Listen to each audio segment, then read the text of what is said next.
he would return one day. It has been too long, Master. I can't do this. And welcome. If you're just now tuning in, it is just moments away from the first panel that is listed as coming soon. Let me go ahead and I'm going to mute the sound in that way so it don't echo. But I'm really excited about today, and I do want to take a moment to say that I'm sorry that I'm not here earlier, trying to get everything lined out. I've been in the middle of a move, and I'll give you some more information about that in the coming days. But right now, we are live. We just seen the announcement of Overwatch 2, which I'll be doing a special video about because I know a lot of you do love the Overwatch series. And, you know, what's not to love? It's just not my favorite game of all Blizzard, which is World of Warcraft. Second, of course, would be Diablo. But we are just moments away, to be exact, almost 10 minutes away from the first panel that's listed as coming soon. So I'm excited to find out what this panel is about, and just want to make sure. Let me pop on over. I'm going to take you guys with me because, well, it's the only way I can do this. I'm going to go on over and make sure that the live stream is showing as live and not private.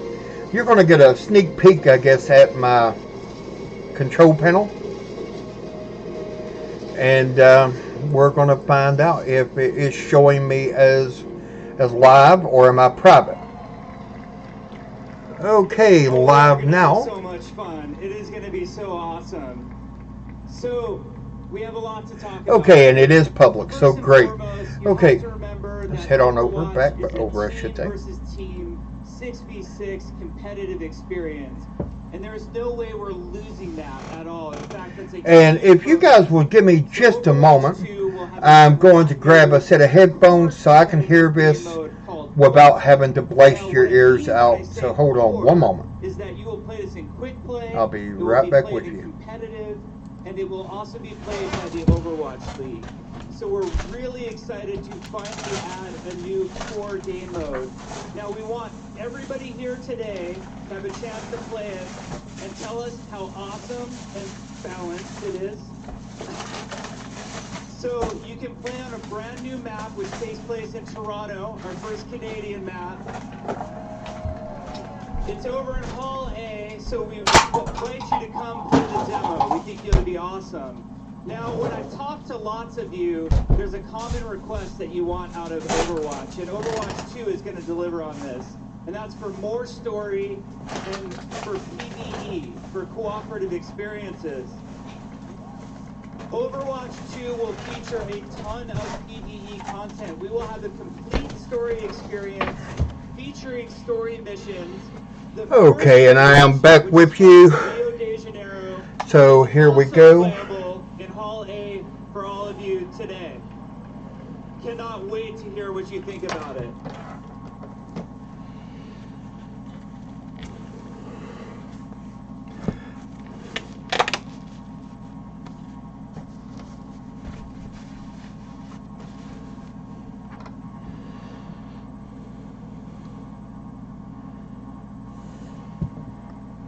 B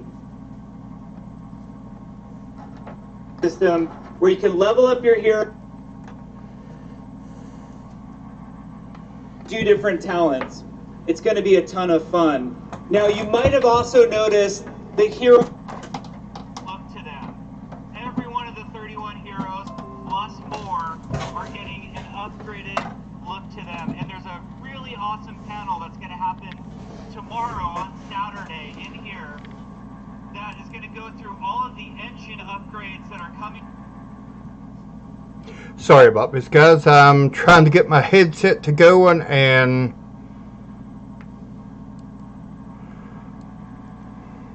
as I said, I've been in the middle of a move, and Nothing is wanting to work the way it should. In addition to featuring Sojourn, who we are not talking about today, besides just confirming that she is here, Overwatch 2 will feature multiple new heroes that will come with the game, and we're very excited about that. Now, a lot of you have questions, like, why a sequel? Or what does that mean to me as a player? To this game, I cared about it so much. Well, we thought about it. You know, sequels make us nervous more than anything else. So what we're hoping to do with Overwatch 2 is really redefine what a sequel means. And I think some explanation is in order right now. So for all players of the current Overwatch game, you will get to play on all of the same maps as Overwatch 2 players, including all of the brand new maps that are coming to Overwatch 2. I'm gonna And you will get to play with all go the ahead same and do away heroes with that. as Overwatch 2 Apparently players. my It will headset be I'm gonna have a to set shared up. I don't know multiplayer why. environment I've never had where to no do one that gets left before, behind. but it is something I guess I'm gonna have to do now. So I'll have it for the next panel. The other thing that I think a lot of us are thinking about is all of those cool accomplishments and cosmetics that we've been unlocking over the years. You know, how hard did you work for your Witch Mercy skin, for example? We want to Okay. make sure that all Overwatch cosmetics... If you guys can hear me good, let me know. If not, I'll work with it. So all of your progress Just let me know. matters. Nothing's getting left behind. No one's getting left behind. We worked so hard to build this community of over 50 million players at this point. The last thing we would ever do is do anything to split what an amazing And community you guys are. And I- how much you mean to us. I just don't understand why my So, headset's Overwatch 2 is not going to be amazing. We have a panel not working. right It here on should this be stage plug and at play. I 1:30, mean, where we're going to go into a lot or at more least you would think. detail. Now, it's time for BlizzCon. I'm staring, you know, straight down the aisle at those beautiful machines with Diablo 4 loaded on them. We've got World of Warcraft Shadowlands. We've got Hearthstone Battlegrounds. Okay, guys, hey, Shadowlands has been announced, and so has Diablo 4 and Overwatch 2. So that is 3 of my predictions that have already come true.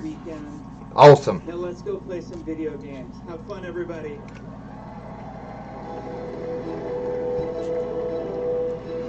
And while we're in the interim of getting over to the next part, I am going to put this camera down so I can see if I can fix this real quick. Have a great BlizzCon.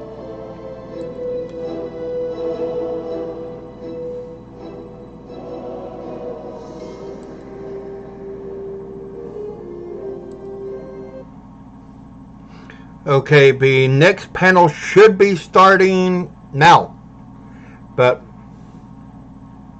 and I guess it is.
Okay, guys, I'm totally at a loss. I guess we'll just do it this way.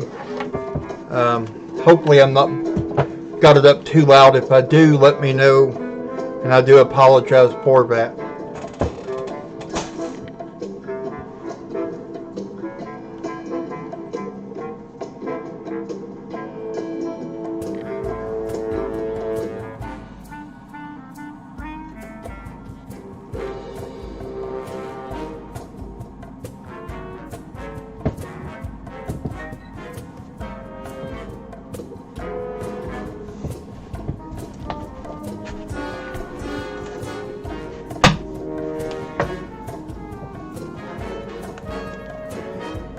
and welcome to the live stream. Just a moment, I'm trying to get my headset fixed so that I can listen to everything through the headset without blowing your ears out.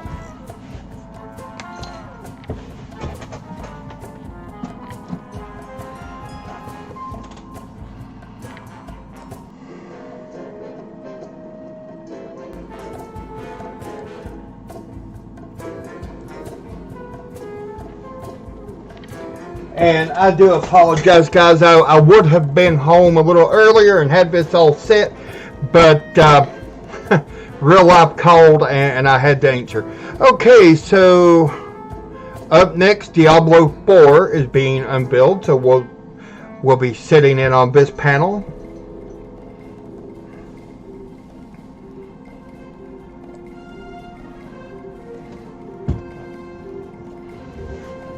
How's everybody doing today?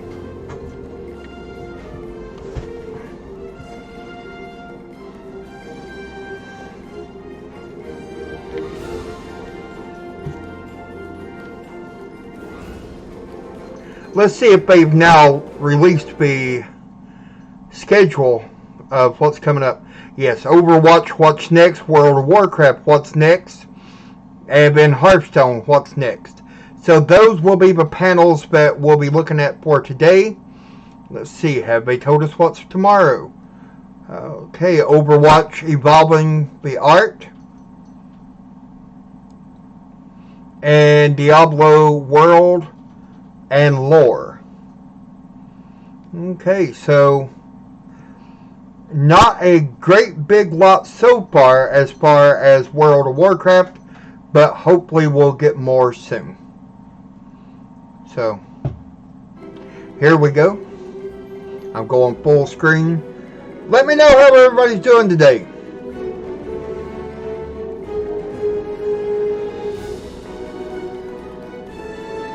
Also, after this live stream does end, I will be doing some in-depth videos as to what was revealed, talk about it, let you guys know my thoughts and feelings about it. I am kind of disappointed, but I had to miss the opening ceremony. But I am here now, and we will be covering as much of this as possible, as well as I will be going back and covering the opening ceremony in depth, going into details as to what I think we can look forward to. So the next few days on this channel, well, I'll just go as far as saying the next week on this channel is going to be lit. So stay tuned for that. And also, be sure, if you guys would, and I'm not sure if it's your first time here or if you're a loyal follower who's here all the time, please be sure to share the channel with your friends. Let your friends know about the channel and encourage them to subscribe. I would greatly appreciate it. The channel is growing. Oddly enough, I guess, and this is a YouTube issue, YouTube lately does not show an accurate count of your subscribers. For example, and I do have a few moments, so I'll jump on over. If I go to my channel here, okay, on the home screen, it shows that I have a total of 1,370 subscribers. But if I go to customize channel and click on here, I've already got 5 more. So it's not actually accurate, and it only updates every 10 subscribers. It will actually show that you've jumped by 10. So, you know, I would greatly appreciate any support you guys could give, like telling your friends. Let me turn on a light here. Maybe it'll light it up a little bit better. Okay, is that better? I don't know. Like I said, I'm in the middle of a move, and I'll go ahead and give you guys a little bit of details about that. And by all means, like I said, let me know who I got. Speak up, tell me who you are, where you're from, that kind of thing, and let's get right into things. But as far as my upcoming move, my father-in-law, as you guys know, is terminal. Let me push this down just a little. There we go. And he's terminal. He is got a lot of health issues, and me and my wife are in the process of having to move in with him. So I'm packing everything up. She's already staying with him now. I'm packing everything up, trying to do videos and do BlizzCon and everything else all at one time, and it's wearing me out. So one day after I get these BlizzCon videos done and I probably will end up taking about 4 or 5 days off and just finishing up the move, getting moved in, getting my home studio set up so that I'm good to go and going from there. Now, I do believe that this will help the channel, and there's a reason. But we'll get into that in a little bit. Let's listen to Bill. Welcome to Diablo 4 Unveiled. Do I have the sound up on my end too loud, guys? If I do, let me know.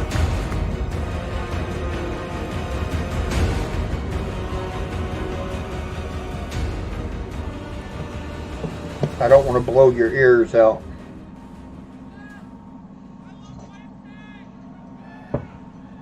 Hello, BlizzCon. My name is Luis Barriga, Game Director for Diablo 4. My name's Tiffany Watt, Senior Producer on Diablo 4.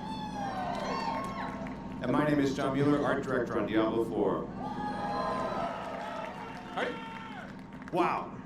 What's up? We're here. we can finally say it. I know, right? We Got can finally beer. talk about Diablo 4. Yeah, it's been a long time. Can we just take a minute to just I don't know about you recognize guys, but how I'm looking this forward to BlizzCon Diablo 4. It's incredible. Overwatch 2. I've played Shadowlands, Diablo since the beginning. Battlegrounds, Diablo 4. I'm looking forward I'm to kind it. of jealous of you guys, for sure. Yeah, it's, I mean, just amazing to be here with all of you to share this. I mean, I think, for us on the dev team, we've been working on this for a while. And so to finally be able to be here with all of you is really super meaningful for us. All right, so, Luis, a lot of stuff has gone down since Diablo 3. That's right. And so before we get into it, we have a ton of stuff, but you're going to set the stage for us a little bit. That's right. Let's set the stage a little bit. All right, Diablo 4 takes place decades after the events of Reaper of Souls. Though Malthael's plans were foiled, the Angel of Death exacted a terrible toll on humanity, and Sanctuary suffered great devastation. Entire populations decimated, cities ravaged. Awesome Heaven graphics itself as always. Suffered great losses, causing them to shutter their gates. You can Close the gates. That's terrible. And you can imagine what that does to people. Religious schisms, famine, war, basically humanity left to our own devices. And we know how well we do on our own. Not so good. All right, it is against this backdrop of despair that Lilith returns, and that's when those. And welcome to the live stream. Hopefully you're as excited about BlizzCon as I am. We're watching Diablo 4 is the mother of humanity. release information, That and we're going to be here for several hours. This in that particular mythos, panel will only she last and 45 the angel minutes. Inarius, along with So, other rebel settle angels, in, rebel let me know demons, who I got, tired of and this welcome. endless great conflict, created a world that would be free of conflict called Sanctuary. And along with that, they created the first mortals. That's a legend, that's what we've heard. The scary part about that is she knows our hearts. She knows what motivates us and can manipulate us. The other scary part of that, she's Mephisto's daughter. Wow. That's right. This is totally She represents a awesome link graphics to so an far. even greater threat, the greater evils. So even though she was summoned for reasons we were not ready to divulge quite yet, we know it can't be good. And with heaven having closed their gates, there's no one to answer our prayers. Even the Horadrim are but mad old men talking to themselves, talking to graves, clutching their bottles as hard as they once clutched their swords. Yeah, we can kind of identify with that. Amen. All right, that's the stage upon which Diablo 4 is set. But let's talk a little bit more about Diablo 4. Help us out, Tiffany. All right, guys, we're going to go on a journey together. But before that, let's take a look at what Diablo 4 is. So Diablo 4 is a classic isometric action RPG. Surprise! That classic camera. We wouldn't let it go. No way. It's going to feature a dark, non-linear campaign. And we're not going to That's spoil awesome. any of the details about that campaign today, but you'll get to meet some of the folks in charge of it, including our new creative director, Sebastian Stempian. It'll be a shared open world with 5 distinct contiguous regions. You'll be able to go from the tip of Scotland all the way down to Kyrgyzstan. Complete with weather and day-night cycles.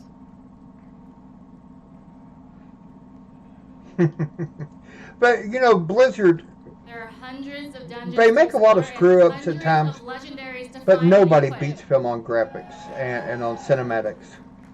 Did you see the legendaries in the Dark Gallery? You should check them out. Oh my. All right, there's 5 powerful classes. 3 that we announced today and are playable in the demo: the Sorceress, the Barbarian, and the Druid. The Druid, yeah. And it's being developed simultaneously for PC, Xbox One, and PlayStation 4. All right, so like Tiffany said, we're starting a journey together. You may recall in the opening ceremonies, Luis said that Diablo 4 is about world, legacy, and darkness. Who wants to talk about darkness? Diablo's always All been right. about darkness, At the though, highest so that's level, what this means is that when you play Diablo 4, everything you will see and experience will feel immersive and faithful to the legacy of what we all love about Diablo. How's that sound? All right. I wanted to give you an idea what we mean when we say that. You might wonder, is it mature themes? Is it blood? Is it gore? There's a little bit of gore in that trailer, right? Just a little bit. And, is it the music, right? It's all of these things. And what we like to say is it's the totality of that tone that creates that experience that we all know and love. And I think, the Butcher's Pit in Diablo 1, you go down. welcome you to go the down, channel everything seems and fine. welcome to the live And stream. it goes horribly wrong, right? Bodies eviscerated. This Be crazy sure to guy let me know who we with his have. knife. And in our trailer today, you saw that as well. It's like everything was fine until they opened that door. No, doors are bad. So this Usually. is what we're really excited about. It's that contrast. It's not monotonous, right? We want to create that sense of space and that world that we're really excited to explore. All right, so here's how this idea affects our heroes. We've taken a more grounded approach to presenting the world of Sanctuary. You can really see it in this piece. It's everything from the palette to the design of the armor, to the design of the weapons, to how we treat magic. In the classes, you see the Druid, the Barbarian, and the Sorceress engaged in combat with monsters from different realms around Sanctuary. And this piece really evokes the kind of tone and that feeling that we're after. And it really affects all things in the world. All right, so how would this tone affect the world of Sanctuary? We have this vast open world, and we want to immerse you into that medieval, apocalyptic, demonic version of Sanctuary like never before. The moments of contrast that you will experience in today's demo are areas like Donheim Caves, the Drowned Caverns, and the Hangman's Tree to the south, which is one of my personal favorites. And then Keeler Farm, which And I don't play Diablo as much as I used to, but you've got to admit, this is freaking awesome graphics. These are all areas that remind us that we're in the world of Diablo and what we mean when we talk about Return to Darkness. But it's not just present in the art, this darkness. It is in the world, our gameplay, and the stories we tell. So what we mean by that is our world is medieval RPG, but rather than being inspired by high fantasy, we're inspired by the occult, the demonic, and biblical themes. What we mean by gameplay is that even making a very dark, moody world, if we create, the sort of overpowered characters with really over-the-top effects, we know we're going to undermine that sense of darkness. So we want to make sure we keep that in check. And then with stories, you heard me talk about how victories aren't clean or guaranteed. This means that sometimes evil wins. Guys, let me know, how's the sound? Is it okay? Can you hear this loud enough? Is it too loud? Let me know one way or the other. This is the franchise where even after you kill the Lord of Terror himself, it's not good enough, and you need to risk your own mortal soul to try to contain him and just fend evil off for one more day. The entirety of Diablo 2 was predicated upon being $1 a day late and $1 short, and we basically want to encapsulate that feeling, put it in a bottle, and just create a whole world with that sense. So yeah, it's in the art, it's in the gameplay, it's in the world, and in the stories we tell. Alright, but it's not just the darkness of the previous Diablo games that's influenced us. Every Diablo game has added great new gameplay features to the series, and we're using all of these as inspiration for Diablo 4. We're taking some of our and your favorite. Let's go back a slide real quick. Go back to that campfire. There we go. Yeah, we're not done with that slide yet. Yeah, I still want to talk about that campfire. Back one more. One more, please. There we go. Back to that campfire. All right, we're taking some of our and your favorite features from past Diablo games and bringing them into Diablo 4. We've updated their design, their look, their feel, using our brand new engine and all the lessons that Blizzard has learned over the years. Guys, if you're hearing anything in the background, sounds like it's like something tearing something down. It's the cats. They are wide open today. One of my favorite parts of the demo and the game. So, John, what was your team's inspiration when tackling the character select screen? Yeah, I think when we started the character select, it was actually a really short conversation about what we wanted to do with that. It was like we had a few ideas, but the campfire is it spoke to us. It really showed off the new engine in a really cool way. It was really awesome to see the classes with the high fidelity that we added into our characters with Diablo 4. Yeah, it was just so much fun. Yeah, I go ahead, Luis. Oh, I was just gonna say, like, I love that we left a little room in there, and I also love how we don't put any text there telling you, oh, the barbarian is this and that. It's like, yep, the barbarian is the guy that broods in the corner with a bunch of swords. The druid's the guy that has some good boys hanging by him, and the sorceress conjures the campfire. It's so great. Yeah, we wanted those classes to just be clear without any text and just it should just speak to. I mean, I think we all know who these classes are at this point, so yeah. All right, let's take a closer look at these classes, starting with the barbarian. All right, the barbarian. The barbarian has always been one of my favorites overall. Let me know which one is your favorite. Brutal combat that's just so core to Diablo. So in reimagining this class for Diablo 4, we drew upon classical barbarian imagery as well as art from our own past. So one common theme that kept cropping up was the physicality of these warriors and how armed to the teeth they are with weaponry. Every time you take a look at a picture of a barbarian, they've got axes, swords, polearms, as many weapons as they can carry. And we really love this fantasy for this class, and with that in mind, we've added the arsenal system. So I definitely like that helmet. Have 4 weapon slots and be able to use both one-handed and two-handed weapons in the same build. And I'm so excited about this level of customization and being able to equip 4 legendary items at the same time. Yeah, it's pretty much every barbarian's fantasy to finally see that arsenal that you're used to seeing on those classic barbarian things come to life.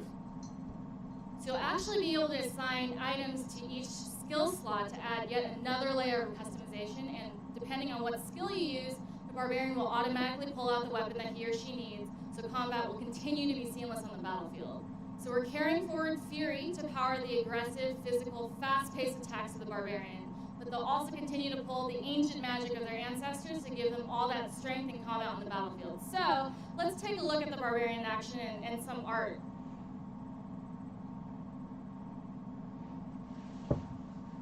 I love this piece, one of my favorites. Some of the legendary sets we've got in the works. Built in blood. Wow. This guy's ready for action. I like the blood-soaked armor. It's going to look awesome. Yeah! Wow. Almost a hammer down. Barbarian player, I love that the team's taking some of the things that were formerly elemental magic, and now it's just more blood. Yeah, I think this is like every barbarian painting that I grew up with come to life, where it's just like, you know, wading into the crowd of enemies and just wreaking havoc. Well, that's All right, let's what a next barbarian is. Right, next up we have the Druid.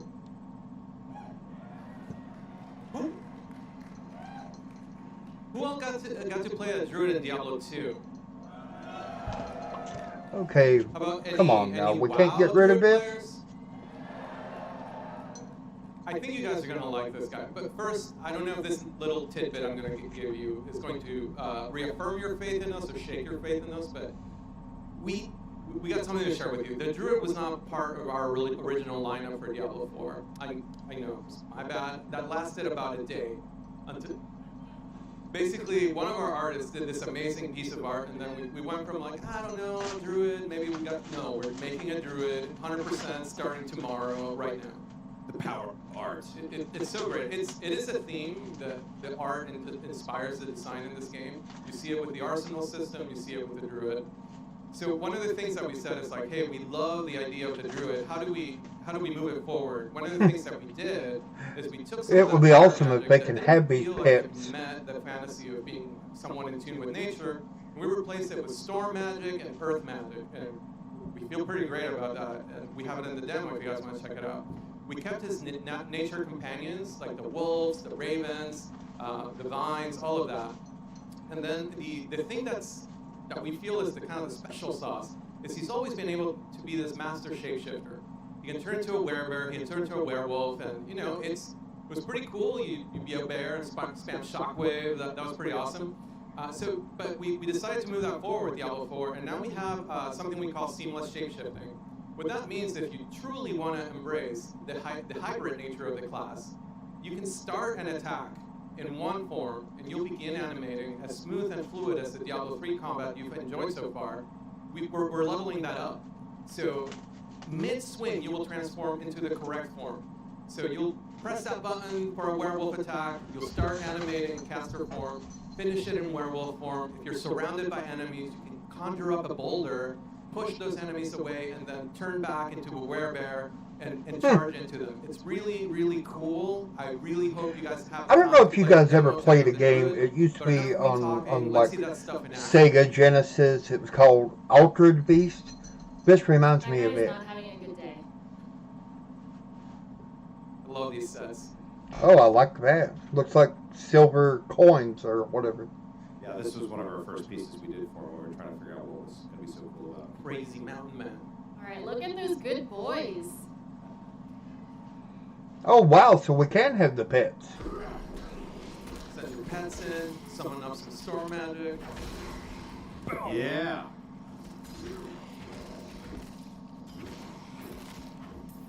And don't worry if you've got a preferred form, you can just assign all your buttons to that form and be a bear all the time if that's your druid fantasy. And of course, Cataclysm just wrecks the battlefield.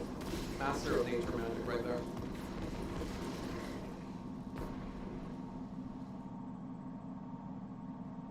Have you guys ever thought that maybe, because we're leaning toward About that art? a lot of the same places in The Diablo sorceress. that we The have in sorcerer WoW, is back.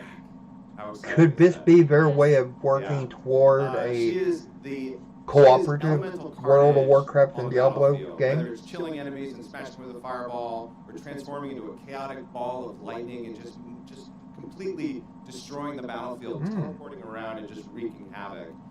She is an unstoppable wrecking machine, wading through the hordes of monsters with the power of elemental magic.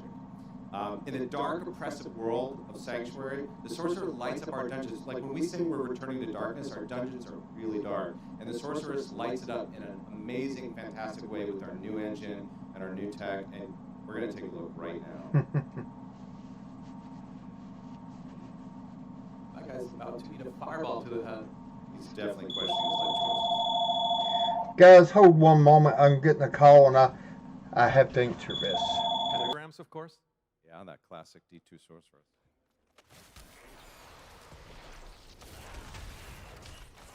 I love that in addition to bringing the light show, gameplay-wise, you feel like a dungeon boss when you play a sorceress. She has basically control over the battlefield with abilities like Blizzard, like Firewall, that basically make you feel like you are doing area of denial attacks on enemies. Telemarketers, you gotta hate them.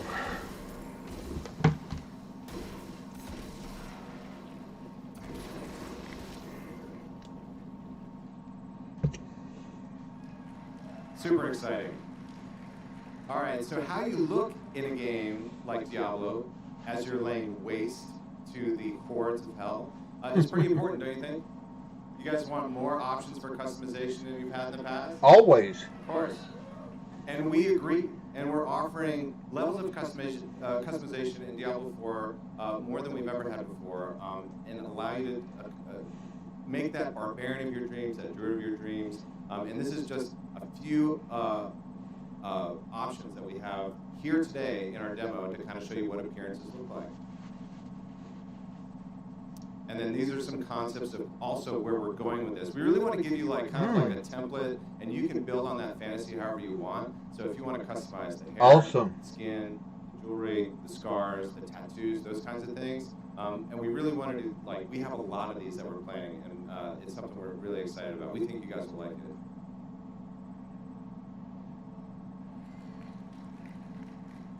All right, but it's not just the appearance. Customization is at the core of Diablo. And what I mean with that is gameplay customization. And customization is back with a vengeance. We're bringing back some ideas and new ideas that we've become inspired from previous games. Okay, So I like this. super happy. We're a little nervous. Like, they're gonna like it. Yeah. So we have a trifecta of customization options with talent trees, with skill ranks, and with rune words. Rune words especially, we've taken inspiration from Diablo 2 and given it a fresh new interpretation. You'll get to hear all about it in our systems and feature panel tomorrow, or if you check it out in the demo. But the way that it works, it's super exciting that it's no longer like a secret recipe, but a little bit more freeform with triggers and effects. We're very excited to see the combinations that you come That's up awesome. with. But the message that we want to bring to you today is we want you to play the build that's inside your head. Not the build that I designed for you, but the build that you want to play. Because we realize that, you know, your idea of a frost sorceress might be different than mine or John's. Another thing that's new to Diablo 4 is the sense of world. It's a very big difference in how we've approached it from different installments. And we're coming at it from two angles, the fantasy and the gameplay.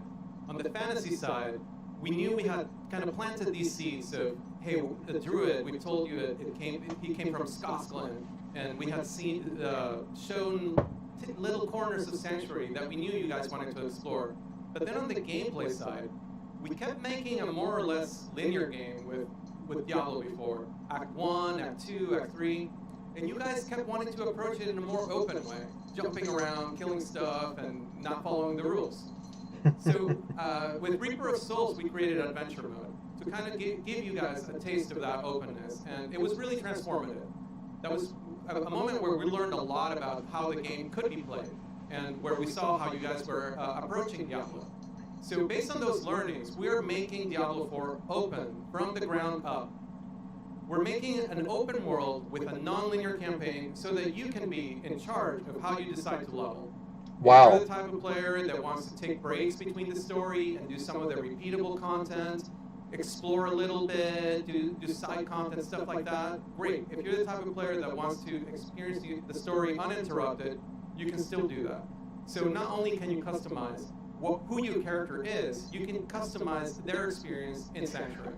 Look at these maps, guys. The map here that we're seeing, or was just seeing, reminds you so much of the world map of World of Warcraft. You know, this idea of this vast open world was really exciting, and what we would present to the players. You know, Diablo levels have always felt a little bit like, you know, corridors, or, you know, I kind of skirt around the edges and work my way in towards the middle, but there was always that border that was a little frustrating, and I think, like, for this game, you know, those borders are gone. And so on the concept team, when we were kind of imagining what this space would look like, we had to imagine what that would be. And so, you know, what if the region itself was 10 or 20 times larger than any previous Diablo region? You You know, it's so big that mounts might actually be required to cross these distances. Oh wow, mounts in Diablo. There's going to be 5 connected regions to explore with distinct geological and unique biomes. We will have the icy mountains of Fractured Peaks. We're really excited about this one. It's beautiful. We'll have the dark forest of Skosland. And we're going to have the desolate grasslands of Dry Steppes. Sprawling deserts of Kyrgyzstan. Of course, we're going to go back to Kyrgyzstan. We're really excited about this. And then the foul swamps of Hawazar to explore. Why can't they just be regular swamps? Because they need to be foul. This is super important. Foul swamps. Sounds pretty dark, right? So the world is also how you engage with other players in Diablo 4. So we'll have social hubs in major towns. This is one from our demo. This is Korbach. And in these towns, not only is this where you pick up quests and talk to NPCs, you can also trade, ask someone about their gear, maybe investigate their build, take a look at how they customize their character or what awesome armor they're wearing. You might even be able to look for a group. And you might be wondering, why do I want to look for a group? Well, as you're exploring the open world, you'll come across world events. And our druid here is going to come up on one in a second. And you may not want to fight these events alone because they're a little bit tougher experiences, which I think is pretty exciting. All right, I'm going to wait for this one to pop up. All right, here we go. So this was in the game trailer. This is Ashava. This is in our demo. I'm curious how many people Ashava is going to... This is freaking awesome graphics, guys. I mean, look at this. This is something you would expect from World of Warcraft, not Diablo. But wow. Everybody here, yes. I'm definitely going to be playing Diablo 4 when it comes out. Group up with other people, you'll be running around the world, you'll come across other players, and they'll be able to help you defeat this demon and get some awesome loot. That's why we fight demons, right? So I know what you're thinking, what if I don't really want to play with other people? Well, there will be areas of Sanctuary where players can opt into PvP, so you can just murder them instead. You'll be able to complete the entirety of Diablo 4 without ever necessarily engaging in these social activities. You can continue to crawl dungeons on your own or just form private parties of your own. But I'm really excited about what grouping and trading is going to do to the longevity of this game. And you know, the most important thing for me for playing games these days is player stories. And I have, you know, so many of my own. And I'm curious, do you have any? I mean, yeah, I love PvP, not because I'm a great PvPer, I'm like kind of middling, but it's the sort of thing where I don't remember a lot about other games, but I remember how I lost my hardcore characters in Diablo 2. And I lost my sorceress, basically. Someone befriended me, we did bail runs for a couple hours. I'm like, this person's pretty chill. My bags were full after killing Bale, so I went to town, took the town portal back to get the rest of my loot, and I don't know how this person must have been telepathic or something, but they went hostile right as I was loading. I loaded up to like 1 million firewalls, died in like a second, your deeds will be remembered, and that person really enriched my online experience, I must say. Look at all these people, guys. I thought that it wouldn't be as big of a turnout this year, but I guess I was wrong. I'm not even mad. Maybe in Diablo 4 I'll finally get revenge. So. Alright, well, John and Luis talked about this expansive open world, and there will still be waypoints to travel around because we think that's really core to the fantasy of Sanctuary. With so much world to explore, we saw the opportunity to add a new feature, and that is mounts. So we took a very Diablo approach to this feature, both thematically from a gameplay perspective. So taking a look at this concept art right here, you'll be able to swap out the armor pieces, change the saddle, change what's another armor, horse armor, and maybe swap out that fallen head for a different trophy. And not only does this add, you know, aesthetic customization, but it also changes the gameplay. So if you're in PvP, Great. If you're running away from a sorceress that's turned hostile on you, you may want to equip some items that decrease the damage that you take on a mount, or maybe make your mount go a little bit faster so you can outrun that firewall or outrun that blizzard, and keep your ears for another day. So it's really important that mounts feel grounded in this world. Everything that we add, you'll hear us say time and time again, for this to feel like a dark, grounded world. We want these mounts to feel at home in Sanctuary. So, John, I saw that you, on your desk, you had this picture of a rainbow unicorn. That is not true. It was on fire. Oh. If it was on my desk, it was All right, on that's fire. why there's a fire horse. Or behind dead, me. or All right. flayed, or something. So we'll have demon horses, flayed horses. Horses doesn't even have a face anymore. That feels pretty at home in the world of Sanctuary. And so these are the kinds of mounts that you can expect to ride around. Because Diablo is an action RPG, we want to get you back into the action as quickly as possible, and we want to do it with some flair.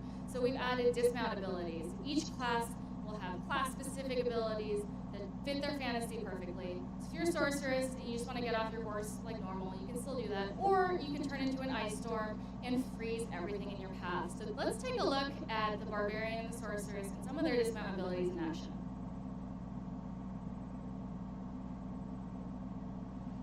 What do you think? Are they chasing each other or are they friends? I think they're about to kill each other. Probably. All right, check this out.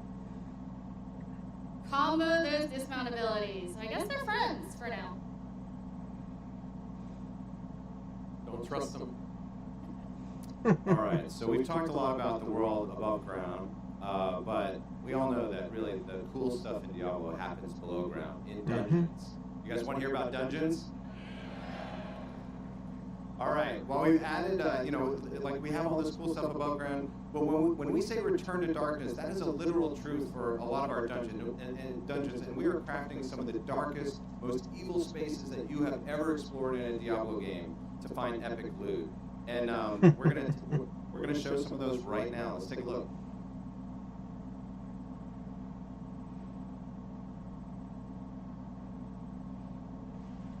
Those are your people, Luis.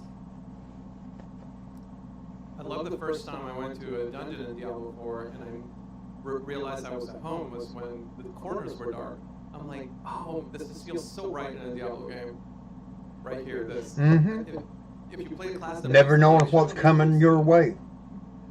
It's the part I like about it the For best. sure. When the player's in there and you have that little pool of light around you and those dark corners, it just feels like home. And of course, we should reassure you these are fully randomized. We're building up on our know-how from D3. It's basically DRLD 2.0. Our dungeons continue to be randomized. And not only that, but we have new features that in tomorrow's panels you'll get to check out. And also exterior dungeons as well that are randomly generated. Okay, guys, tell us when we're going to get Diablo 4. That's what we want to know. Did we leave something? Where do we usually go in a Diablo game? Where do you guys want to go in Diablo? Yeah, of course we're going to hell. Handbasket. Yeah, it wouldn't be Diablo without going to hell, right? But we're doing it, and we're really excited about it. We don't have it here today with us, but I guarantee you in the future, when you see it, we're going to really do it a very strong service, yeah.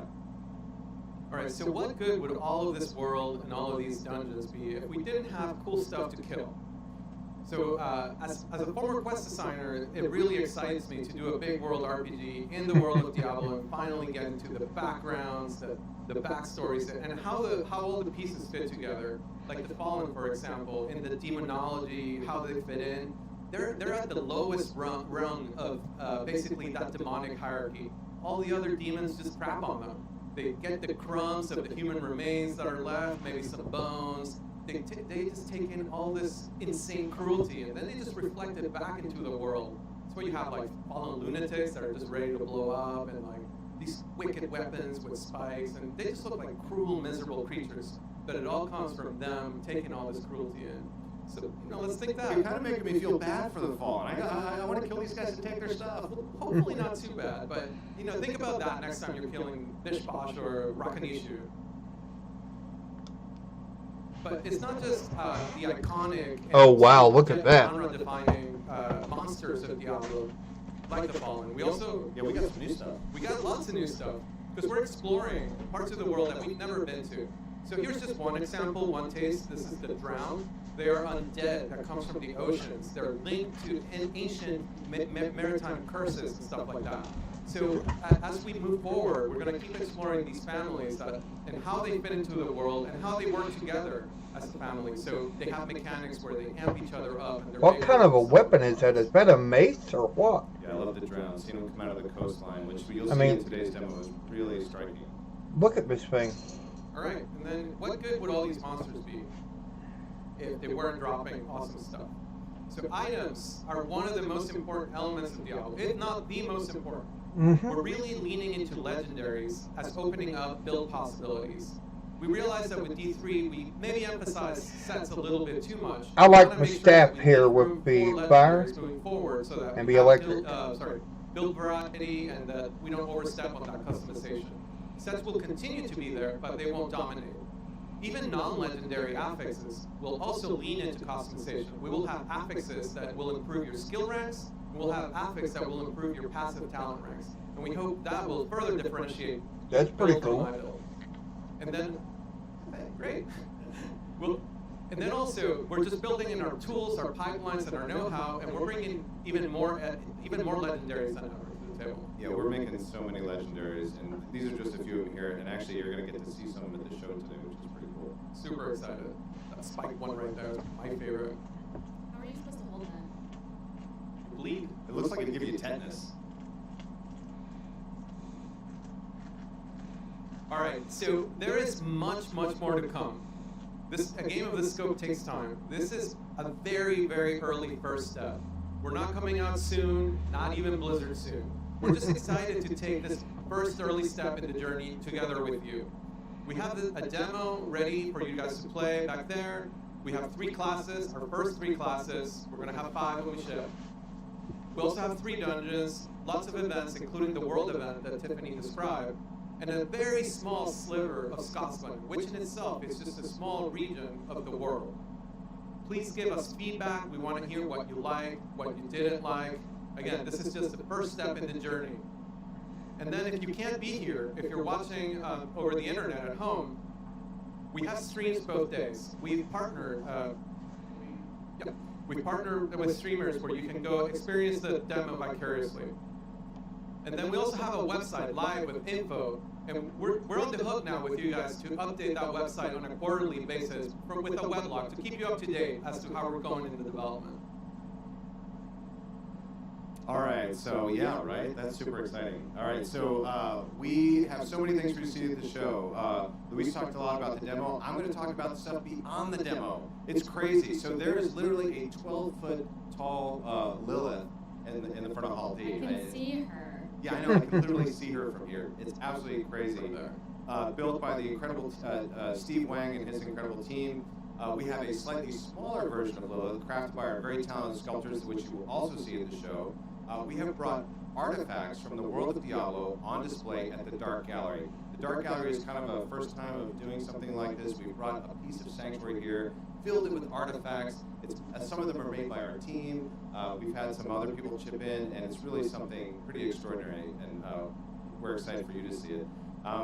We also have the artist Brahm here, who created the cover to Diablo 2, right? And did many beautiful paintings for Diablo 3. And he was also, basically, he'll be here signing prints, and he painted Lilith. Now, guys, what I'm looking at here is, if they have a demo ready, it won't be long for release, I don't think. We're going to be doing in the future and share your stories. All right, I gotta give one more plug to the Dark Gallery. It's like a really messed up museum. There's also a cultist sacrifice going on in there, so if you're really big on taking photos, you can go get sacrificed on an altar. So just a suggestion, if you have some free time, go into the Dark Gallery, check out some art, maybe get sacrificed. Yeah, that guy's terrifying. Yeah. Send that picture to your friends and relatives, freak them out a little bit. Yeah, you came to BlizzCon and you got sacrificed. It's, true Diablo fans. All right, we touched on a lot of things today really briefly, but you can find out way more on our other panels this weekend for Diablo 4. So starting off tomorrow morning, there will be a live art demonstration from Diablo 4 artists if you're interested in seeing how we create character assets for the game. So that's over in the Dark Moon Fair, and that's at 10 a.m. on the Epic stage. If you're interested in learning more about the systems and features, because we just touched really lightly on them this morning, if you're interested in learning about the classes, the skills, monsters and bosses, dungeons, items, check out that systems and features panel tomorrow right here on the stage at 12:15. If you're interested in learning more about the world that we're building and all the characters and where they're going and how we even got here, check out the World and Lore panel, also on the stage tomorrow afternoon at 3:15, and learn more. Hey man, no problem. Be sure to subscribe to the channel. It would really help me out. I'm trying to grow, trying to get the word out that we do have a channel, but we're trying to grow. be sure to Diablo. hit that Our subscribe panel button. Tell with your friends John that way and they some can artists. too. That's gonna be Awesome, fun. awesome Yeah. artists. I'll be doing The as many of legendary these stage panels tomorrow as I afternoon at possibly 4:15. can So over these the next 2 three days. latter panels will have Q&A. So we would love to hear your questions and answer them. We're actually, you can actually submit a question physically here over at the demo station. There's a little box. You can write your question on a card and drop it into that box. Or if you're watching online, you can tweet at us at hashtag D4QA. We'll be going through those questions, picking the best ones, and answering those in our panels. Don't be afraid to ask hard questions. I know there's a lot of speculation that like we won't. We'll Hey, take Mark, some welcome, hard man. questions. Really grateful to be able to watch this All for right. you vicariously, as I can't afford the So, online ticket at the moment. Like Hey, you mentioned that's at what the I'm here beginning, for. this I'm here is to help. BlizzCon. Be sure to When subscribe, we tell all your we friends. realized you had a choice of demos and presentations. We're really, really happy that you came to see us and hear what we had to show you. This And panel is and just so about thank you. over, Uh, and I don't remember if it's World of Warcraft next we or three if it's represent Overwatch, a but very, very passionate team. we'll see. And we want you to know that like we have our team staffing the area, the demo area, and the dark gallery. That you'll see us wearing the blue shirts. Please stop by, talk to them, let them know what you liked, what you didn't like, share your Diablo stories, ask them what their favorite class is. Maybe you let them know what classes or you like and don't like. We're just super excited to just nerd out with us. And finally also, be able to guys, share just what we've been be working on aware with you that guys. just So, because I may on not be behalf able of to the live entire stream Diablo team, everything once because again, there's so thank much you to all, do, and we'll see you I around. will be doing videos on a lot more in days to come. So Thank you for I'm going to attending live Diablo stream what I 4 can. Unveiled. I'm also Coming going up, to do Overwatch. videos over What's the next next? few days. Okay, Overwatch is coming up next. Let's see if there's any other kind of streams here that we want to take a look at. Okay, quarter of a century of World of Warcraft audio. I'm not very much into all that. Okay, let's see. Overwatch. Then we have some esports stuff. And then at 5:30 we have World of Warcraft, What's Next. So that is one I'm definitely going to be excited about. Overwatch, I'm not a great big Overwatch player. I do play Overwatch, just not as often as anything else. And, you know, I definitely will be doing these on and off, well, all what I can. I'm going to definitely already done the Diablo one at 4:30, which is just 15 minutes away. We'll be starting the Overwatch panel, and then at 5:30, 1 hour later, we'll be doing the World of Warcraft panel and Hearthstone. Now, Hearthstone I don't typically cover, so I may not do it. That way I can go ahead and start cranking out some videos on the overall and getting those up for you guys. And just out of curiosity, are you guys interested in seeing any videos of or coverage of the cosplay? If you are, let me know. I'll be sure to do it. It don't bother me at all to do the cosplay. Because usually we have some very, very, very good costumes on the cosplay. Now tomorrow I'll be starting out my day at, let's see here, probably about the 2:15 mark, 2:15 Eastern Standard. I don't know what time that is where you're at, but 2:15 p.m. Eastern Standard. I do see that there are a lot more esports. I'll also cover the Diablo 4 system and features tomorrow, because I do know that there's a lot of us that are interested in that. I know I am. And then obviously I'm going to do the Q&A for World of Warcraft, the Diablo lore, and possibly the Overwatch here. And that will take us up to the World of Warcraft Developers Tales. I'll be doing it as well. And then I'm also going to do videos on Warcraft 3 Reforged. And I'll be doing videos on, since I cannot obviously stream both at one time, I'll also be doing videos on the art of Diablo 4.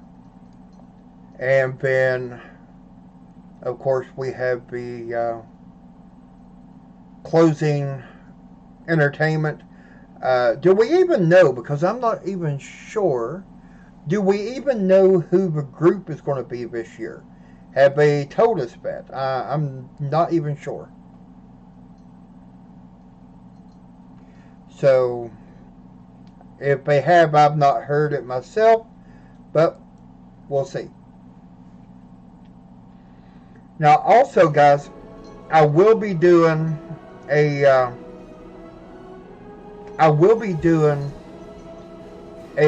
recap on the opening ceremonies, because quite honestly, I missed the opening ceremonies this time. But as I said, my father-in-law, he's terminal, and we're moving in with him to help take care of him. And with that said, I've got a lot of stuff I'm having to do to get ready to pack up the house, put some stuff in storage, other stuff going with us, to set up my new home studio over in his house. And it's definitely taken a lot of time. Now, today I ended up going and getting some snacks. Obviously, what's BlizzCon if you don't have snacks, right? So I went and got some snacks, and got back as early as I could, got set up and ready to go. And of course, on my way, I stopped at Taco Bell. I don't know if you guys like Taco Bell, but if you do, be sure to check out the what is it they call that? Double Chalupa $5 box. Oh man, but chalupa in that is fan-freaking-tastic. You also have your cinnamon twist and a soft or hard taco. It's dependent upon you. And a drink for $5, you know. Oh yeah, I mean, hell, I'm gonna be honest with you, but the regular chalupa, it's okay. I mean, it's okay. But for me, if I want to go and I'm going to pay $5, I want a double chalupa, I want my taco, my drink, and I want the cinnamon twist. Forget about all this other stuff. That's my thing. Okay? And that's something I love to do. So, I stopped, got it, that way I didn't have to do any big meal for supper, you know, tonight. But I also picked up a pizza, that way all I gotta do is nuke a couple pieces of pizza, and I've got something to eat for later. More or less, as they say, BlizzCon Day prep. And also, one time I was out, had to pick up some medicine for my father-in-law and some other stuff. But it has been a very, very busy day. Absolutely hectic. Now, guys, I will be for the most part, I'm going to try to dive back into Overwatch a little over the next coming months and see if it's something that I would want to play more of. If it is, I will be doing a panel, a survey, so to speak, wanting your opinions as to if you would want to see me stream some Overwatch possibly in the future, Overwatch 2 or Overwatch 1 as we get ready for 2 and go forward. I know without a doubt that I will be streaming the Diablo. I'm going to start with Diablo 3 again and go forward and play it. And then when Diablo 4 comes around, I'm on it. Right now, I mean, I know some of you have wondered, and I've had people have the question of, do you still play Battle for Azeroth? Yeah, I do. Not, how to put this, I don't play it as much as I did before Classic come out, because I am totally loving Classic. Classic takes me back to the days back when I very first started playing the game. I started as, and this is just a little side story for you guys, I started playing World of Warcraft. Now, I'd already been playing Diablo and all this for quite some time, which Diablo 1 is what got me started with the Blizzard games, to be exact. And then when World of Warcraft came out, I had went over to my mom and my dad's. My younger brother was there. He was playing this game that looked absolutely fantastic. And he told me, he said, hey, keep me alive. Just move me around. Try not to get me killed. I'll be back. I'm going to go grab a bite to eat. When he come back, I was so immersed in this game. I was so caught up in it that I could not give it back to him right off. And I made excuses to keep playing, play. Finally, he tells me, you know what, man, if you're going to continue to play, go get your own. So I did. I went that very day, picked up World of Warcraft, and within 2 days later, which was day 5 of World of Warcraft, 2 days later, I was playing the game myself at home and have played ever since. So, to me, Classic, a lot of people look at Classic as, it's something different. To me, I was going home, because Classic was my beginning of World of Warcraft. I started in 2004, have played ever since. Overall, I think I've maybe had one break, and that was not me wanting to take a break. That was, I had to take a break because we had a death in the family back when Cataclysm was out, and I didn't get to play that much during the first month, I think it was, a couple weeks to a month of Cataclysm. But other than that, I've played it ever since. Now, Overwatch, I bought it, played it, kept getting killed. I'll be honest with you, I get murdered in Overwatch quite a bit. And it's fun, but it's just not, it's not World of Warcraft fun. It's not what I'm used to playing in World of Warcraft. So we are definitely possibly going to, I'm definitely going to give it a shot, see if I like it again, see if I can get back into it. If I can, maybe I'll do some videos and some streams of Overwatch in the coming days, or coming months, whatever. But right now, how many of you are excited about the upcoming Shadowlands for World of Warcraft? I mean, this has been something that I have been speculating about, and I honestly think that we will see even possibly the rise of the Black Empire. I do believe the rise of the Black Empire is upon us, and I'm hoping that it does.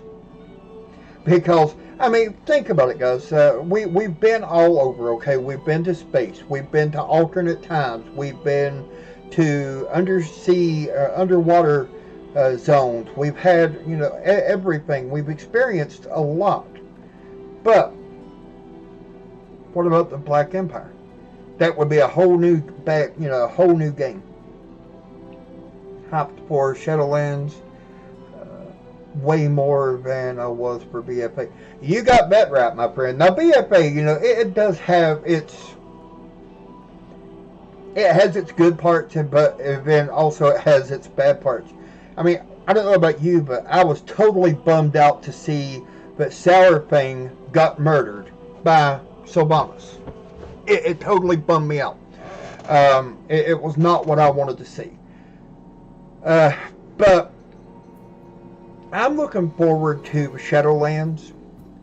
I'm also looking forward to, and now this is just speculation, I have no proof of this, but I'm also looking forward to a possible World of Warcraft 2.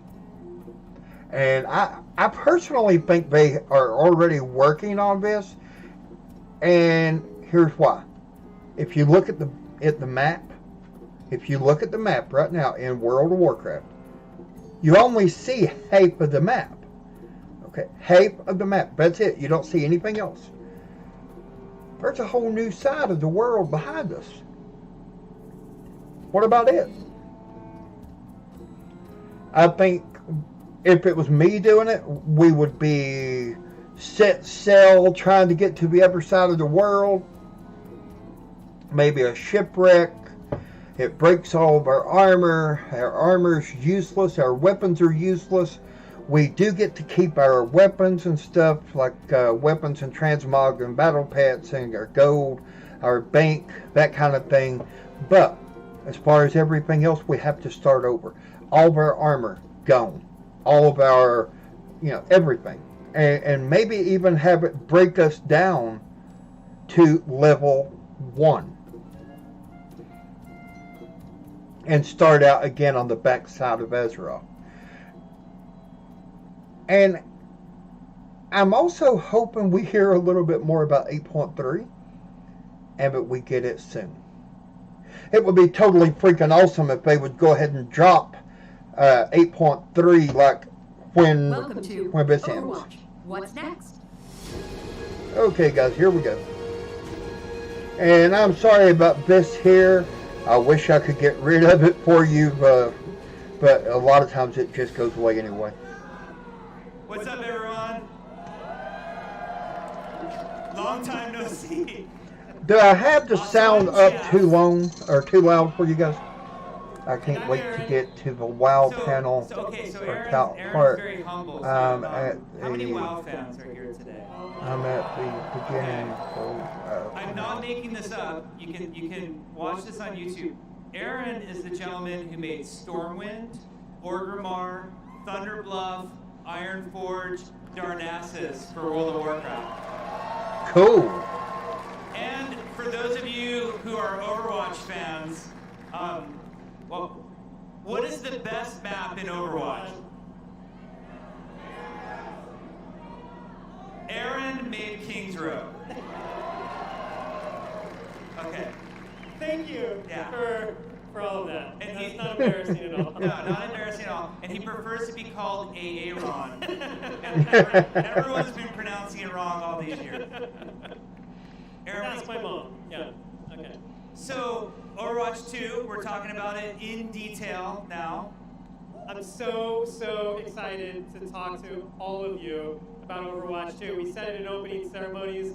It's so hard not to be able to talk about it with friends and family and actually use the name Overwatch 2. But here we go. There it is. You want to start with push? You start. You kick it off.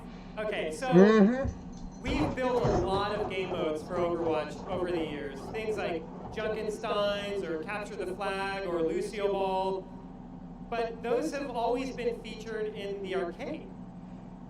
Push is the first game mode that we've released since launch that is what we call a core game mode. And a core game mode is something that you will be able to play in quick play, it's something that you'll play in competitive, and it's also something that the Overwatch League is going to play.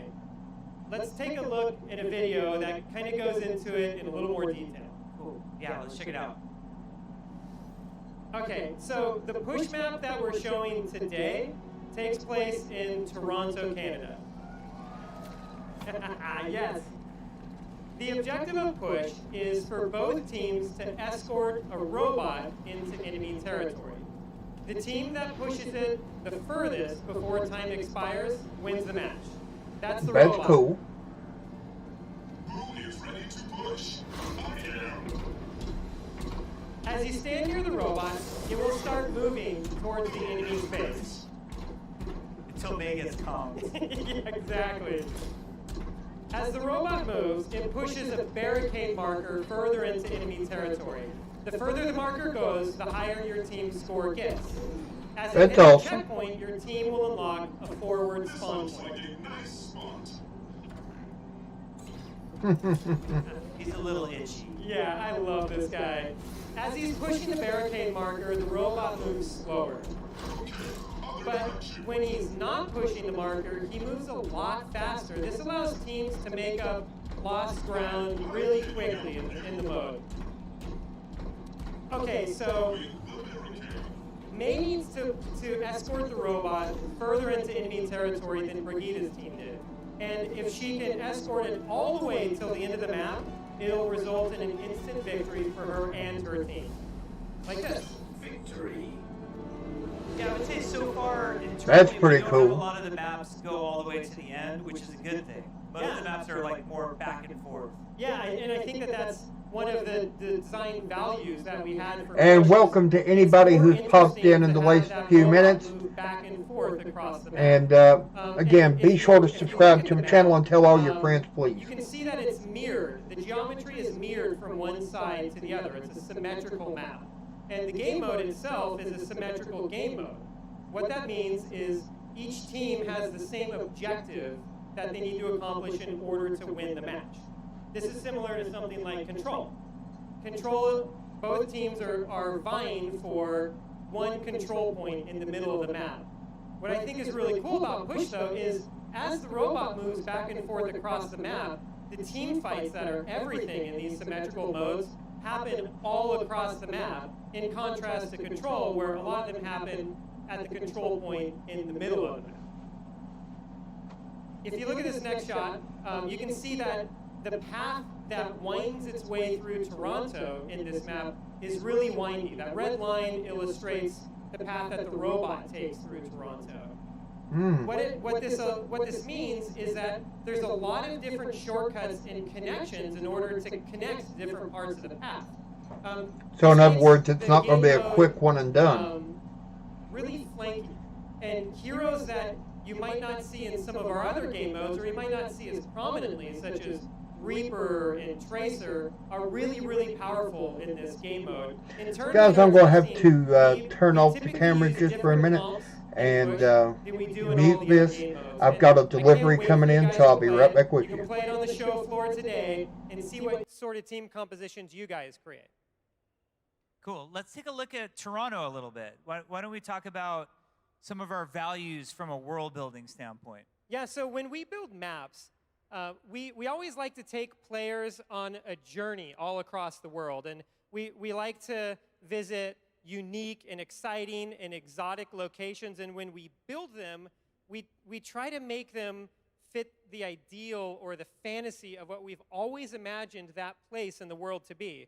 With Toronto, it's the red maple trees, it's ice rinks, a curling arena, a statue of a hockey player. Tons of hockey. Very multicultural. So Toronto was a blast to work on.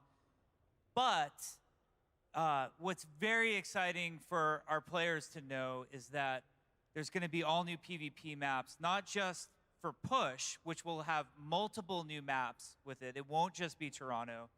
But every current core game mode in Overwatch is going to get Overwatch 2 maps. Yeah, we'll get multiple maps for every game mode. And I think this is so exciting because the game, when Overwatch 2 launches, it's going to feel like such a new experience. I know we're going to talk a lot about the cooperative missions up here, but even on the PvP side of the game, having a bunch of new maps to play on is going to make this feel like a totally new experience for Overwatch 2 players. Yeah, let's check it out. We've got some footage here now. I have to warn everybody, all of this is work in progress. We are hard at work on Overwatch 2 right now. So none of the maps that you're seeing are finished. Not even Toronto, not even Rio out on the show floor today. None of them are finished. They're all going to be that much cooler when we're done.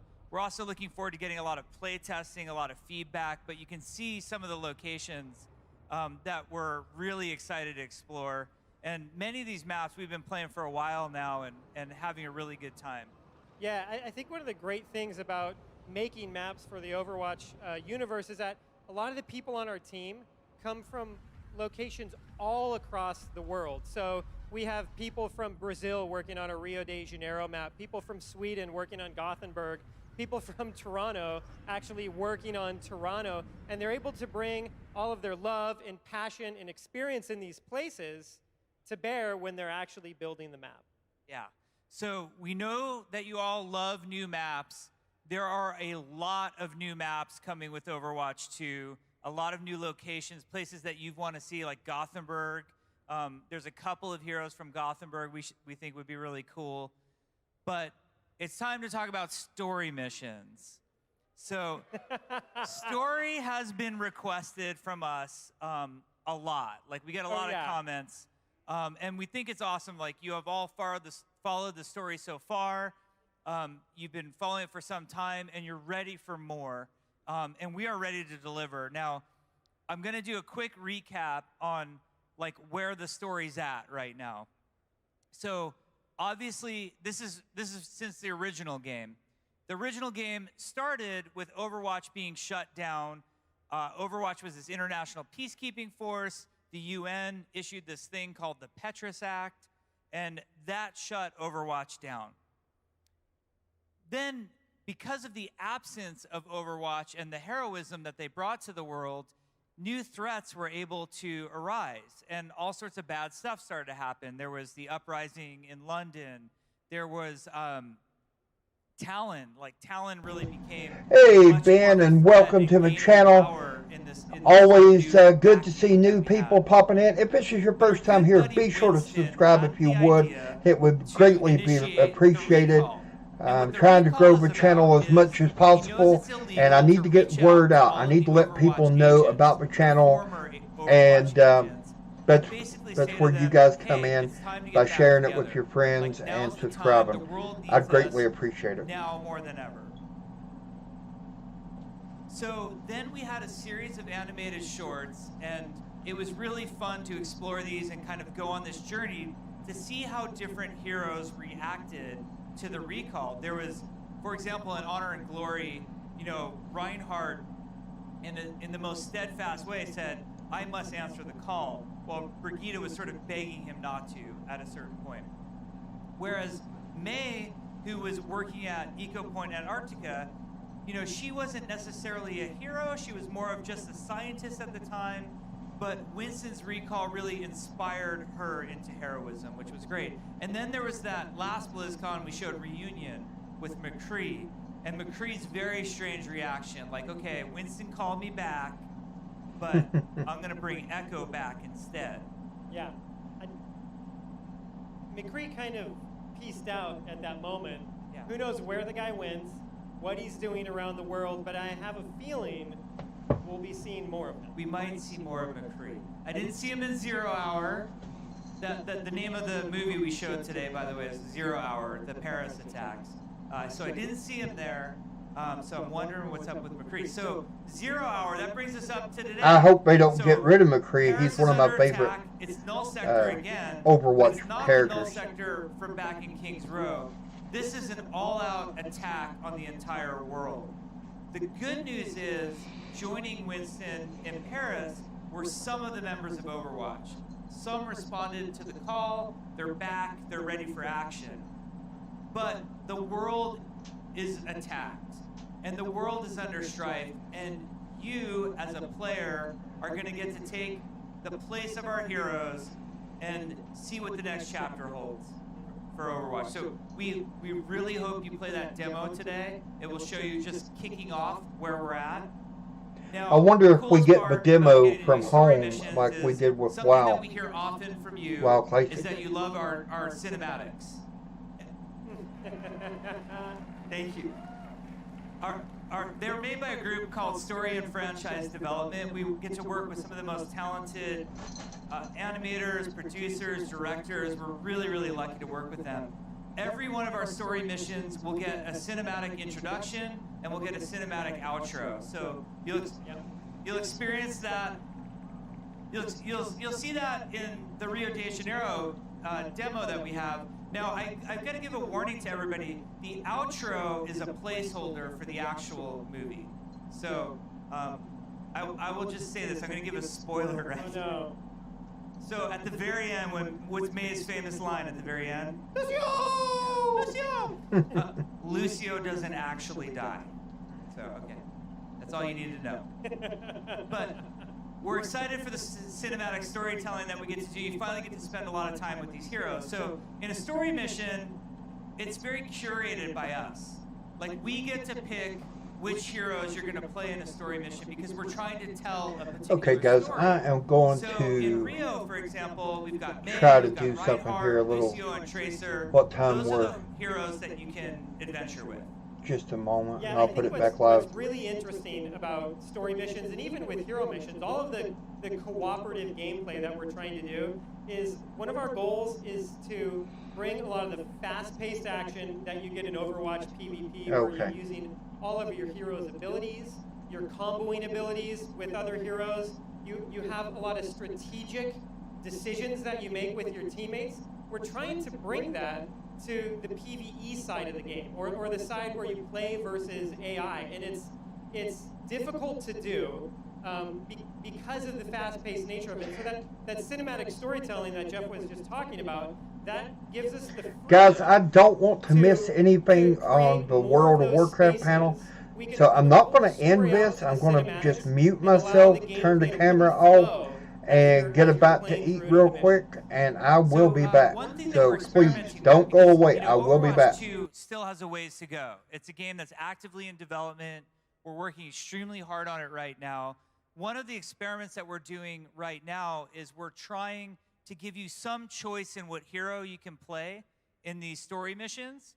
And I don't mean like choice between the 4 heroes. What I mean is, for example, in Rio, both Mercy and Genji are present on the mission as well. Wouldn't it be cool in this mission if you had a choice not only between, Reinhardt, Tracer, Lucio, May, but also like maybe if I wanted to play Mercy instead or Genji. So we're trying that out right now. Like, obviously it doesn't work for all heroes because like Roadhog wouldn't make a lot of sense helping the team out in Rio. But we'll see how that goes. We'll keep you guys updated. I think it could be pretty cool. Now, another new development that you'll experience when you play the demo today is that we've added an item system to the story missions. Now, this is not an item system. It's not like Diablo where like loot's going to be popping out of robots and we're all looking at the ground, picking up gold and that kind of thing. And it's not like WoW where we're waiting for the boss at the end of the mission and we're going to kill it and then Aaron's going to roll on my drop. But it's... The item system, I would say, is more equivalent to what you see in like a battle royale game. If you guys have played like Apex Legends or PUBG, it's a temporary item pickup that you have for the length of that mission, and you'll find these at different moments throughout the mission. And they have different abilities. So we're looking at here is a healing station that's actually of epic quality. So there's different quality levels to them too. But like Aaron might prefer the corrosive grenade. Yeah, if, let's say you're playing Lucio, you might not want to pick up the healing station. You're already healing everybody in your party. So something like the corrosive grenade, which helps you deal extra damage to enemies, is a really good choice. Another item that we added was this thing called the barrier fence. This is like a cylindrical barrier, kind of similar to how Winston's work. You drop it down, it sits in place. This one's been super awesome. Like if your group's having a lot of trouble and people need to be revived, you can drop the barrier fence down and it gives you an opportunity to revive them. So we hope that the item system adds some variety to the story missions and also lets you accommodate for the type of player you are and gives you some options when you're playing the missions. Yep. There's also, in the Rio demo, there's a very rare item kind of, I want to say hidden, but it's not really hidden. You're giving it all away. I'm giving it all away, but see if you can get it. Okay, cool. Okay, so hero missions. While story missions are really designed to take players through a story experience, hero missions are designed to be deeply replayable. I think one of the great things about Blizzard games are that we make lifestyle games. And what I mean by that is we make games that you can play as your main game or you can play as your only game.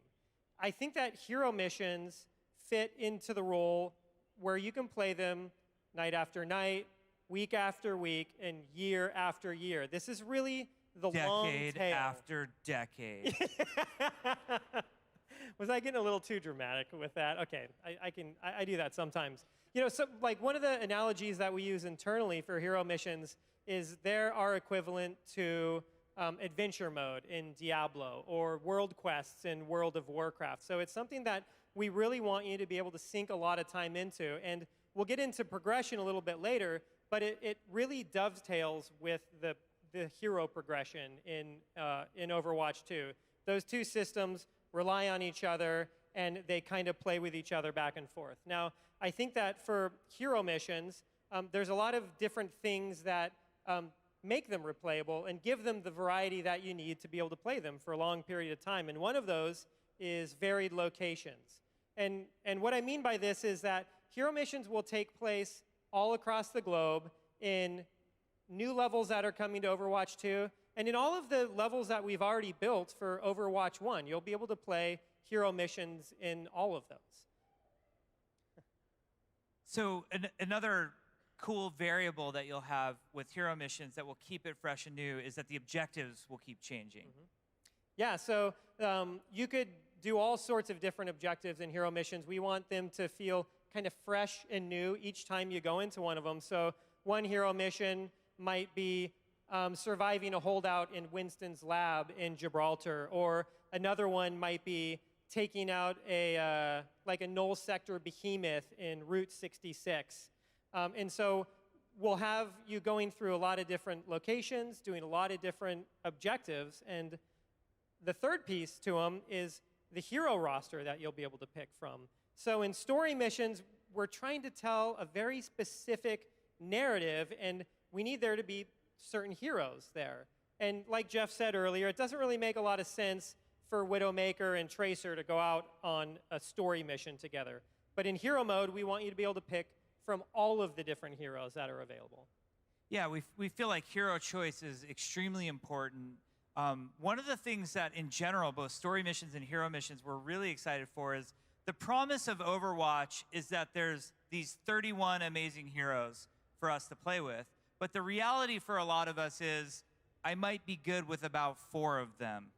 And if I care about my SR at all, I maybe only play like 4 or 5 heroes, even though I really would love to explore this hero roster.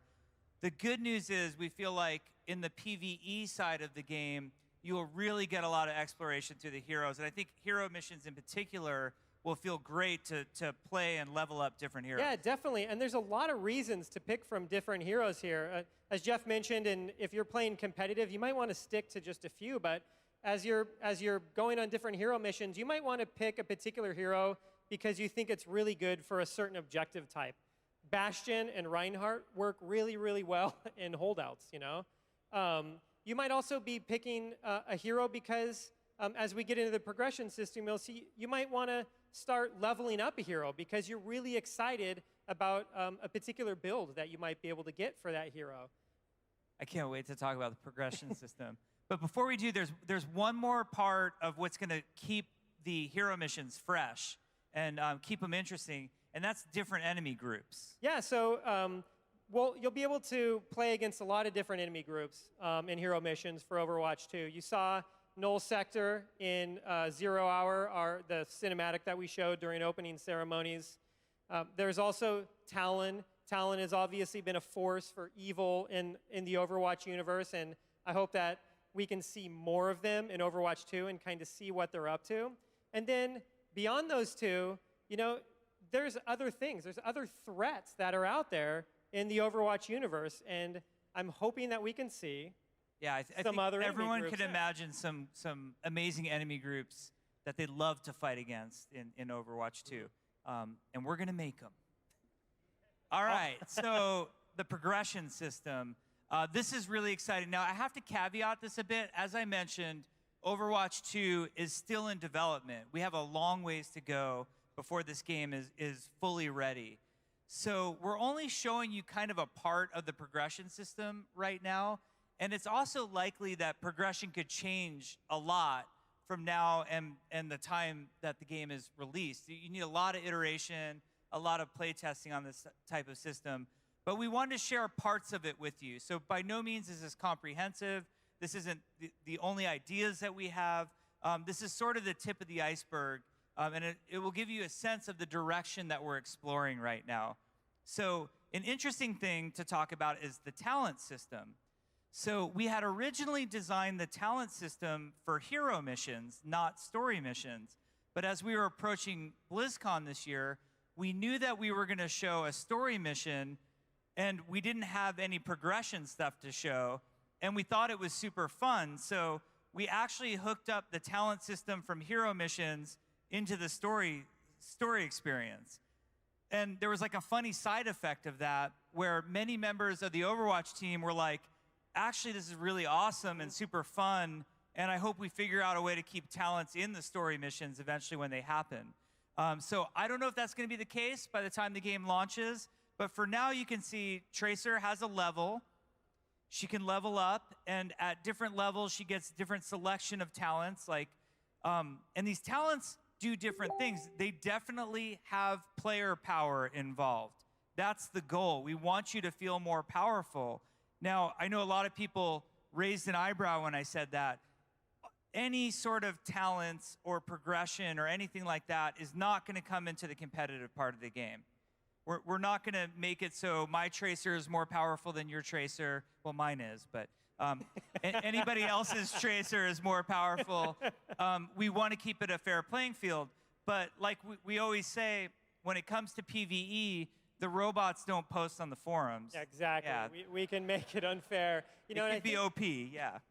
Yeah, we have a lot of values that we're trying to adhere to as we design the progression system. As Jeff said earlier, like one of those is to make your heroes feel more powerful.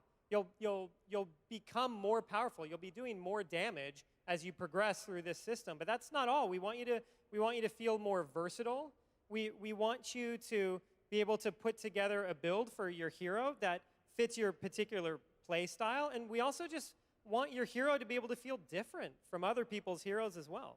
So I think Adaptive Reload is a great example of a talent. I'm not sure if you all can read Adaptive Reload, but the gist of it is whenever Tracer does an ability, like Blink or Recall, her pistols reload automatically. And like this is a talent that speaks to you and your play style. Yeah, so I pick Adaptive Reload a lot because every time you use any ability, she gets a full clip again. And so if you use this correctly and you kind of play Tracer with the right cadence, you never run out of ammo. You always have it, and it just feels so powerful.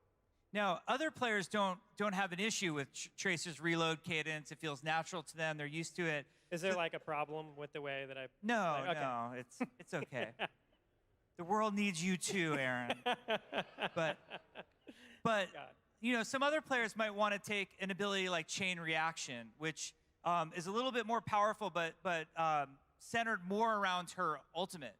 And this one, I think the video just shows it best, and it sort of speaks for itself. So we can check it out here in action. So yeah, that'd be fun. Yeah. Imagine that in PvP. That would team kill. Yeah.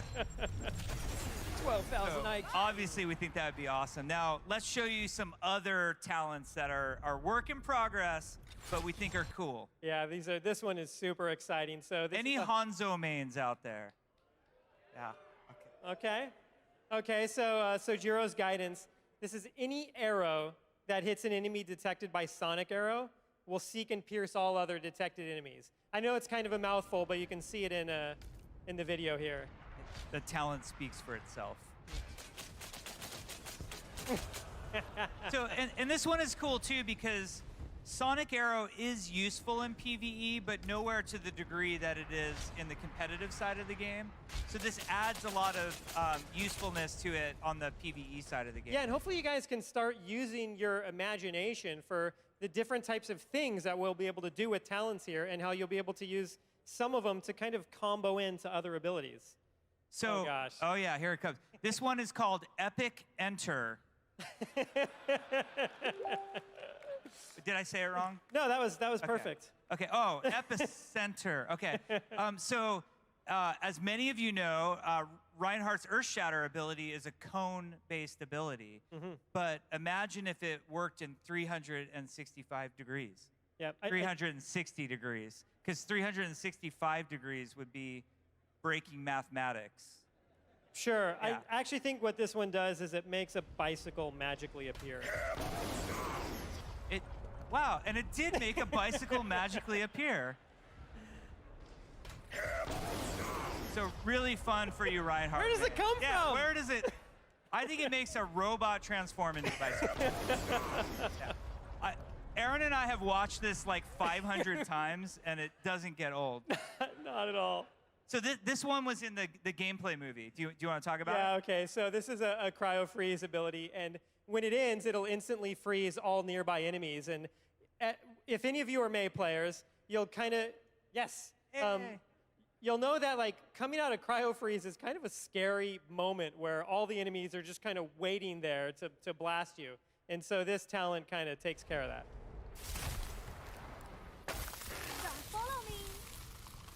Yeah, so it gives her a lot of utility, and it adds to that the defensive nature of the ability. Obviously, in the competitive side of the game, this would be my worst nightmare. Yeah. Speaking, Oh, okay. Yes. This is the best. I love this one. I hope you guys really like this one. Snowball effect. Internally, we just call this bowling for robots. Yeah.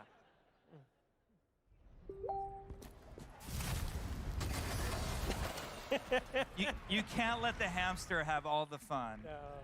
Yeah. Let's see it one more time. Okay, awesome. So this is another ability that you saw in the gameplay trailer earlier today. The reason I like this one, I don't know if anybody plays Genji like I do, but when I play Genji and I press my ultimate ability button, usually there's no one anywhere near me. And I'm standing there and my dash is on cooldown and I just kind of feel stupid. And then like I go back and I watch those YouTubes and I'm like, how do they do it? Yeah, need healing. Yeah, exactly. But this ability is made for someone like me. So he actually gets to shoot out a projectile from his sword. So it gives a lot of extra ability. You know, you could really tune Genji to your play style and really adjust it. So one of the cool things is like, imagine if we started to combine talents. Like, it's not like the heroes are just going to have one talent. They're going to have a bunch of talents they can pick from and create builds. Yeah, and so this is an example of two talents at the same time. The first one is Torbjorn turning his turret into a flamethrower rather than a minigun. And then the second turret allows him to place 3 mini turrets instead of 1 large turret. So this is the kind of combination we're really hoping to see out of the PvE side of the game. This poor last robot. Yeah, too, he I feel took it so all. bad for him. Just like a fire hose to the face. Okay, one more time. Aren't fire hoses water? It's a terrible analogy. I already said there's 365 degrees. I used the water hose analogy for the flamethrower. Okay, awesome. Now, another huge part of Overwatch 2 is all of the upgrades coming to the engine. I've seen some confusion. I see people keep calling it a new engine. It is a greatly upgraded version of the engine, but it is not a new engine. I think that's important to point out. There's a panel tomorrow where John LaFleur, who's our tech director, Arnold Sang, who's our assistant art director, and Bill Petrus, who is our art director, they're going to tell you all in depth about the upgraded hero visuals and the massive upgrades coming to the Overwatch 2 engine. But for now, we wanted to share with you guys some of the idea of why do we want to do upgrades to the hero visuals. Obviously, there's some part of it where it's a brand new game. We want it to have a new look. We want it to feel fresh and awesome. And just really, really overwhelm you with how beautiful the game could be. But we also wanted to show some passage of time as well. Like, we were doing a lot of storytelling in this game, and we want to show the journey of the heroes. A good analogy that I like to use when talking about how and why we decided to upgrade the hero visuals is Batman. So, Batman has existed really over the decades. There's been, early comic book Batman from the original comic. There was the 60s live action TV show, Batman. There was the 80s, Adam West, it's awesome. There's the 80s Tim Burton movie, Batman. There was the Christopher Nolan Batman. But all of those versions of Batman was instantly recognizable. Every time you saw him, you'd never mistook him for another superhero. They were all iconic, but they were all different from one another, and that's been sort of okay, guys, I'm back.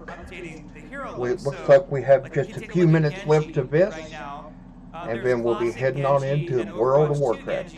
And Overwatch 2 Genji, obviously there's a lot of visual upgrades that happen to him, but from a story perspective, you see that he's kind of at a different point in his journey as well, as you saw in Zero Hour.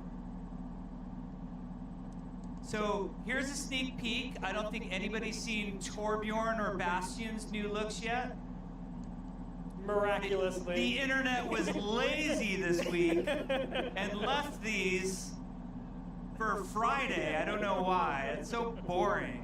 But these are kind of cool. Like, you want to talk about Torb and Bastion a little bit? Yeah, so I love it. So this kind of, this look that they have, it kind of pairs Torbjorn and Bastion up with each other. So Bastion is now, in the story, living with Torbjorn. So some of the upgrades that he's getting are from Torbjorn himself. And if you look, he's actually wearing one of Torbjorn's favorite hats.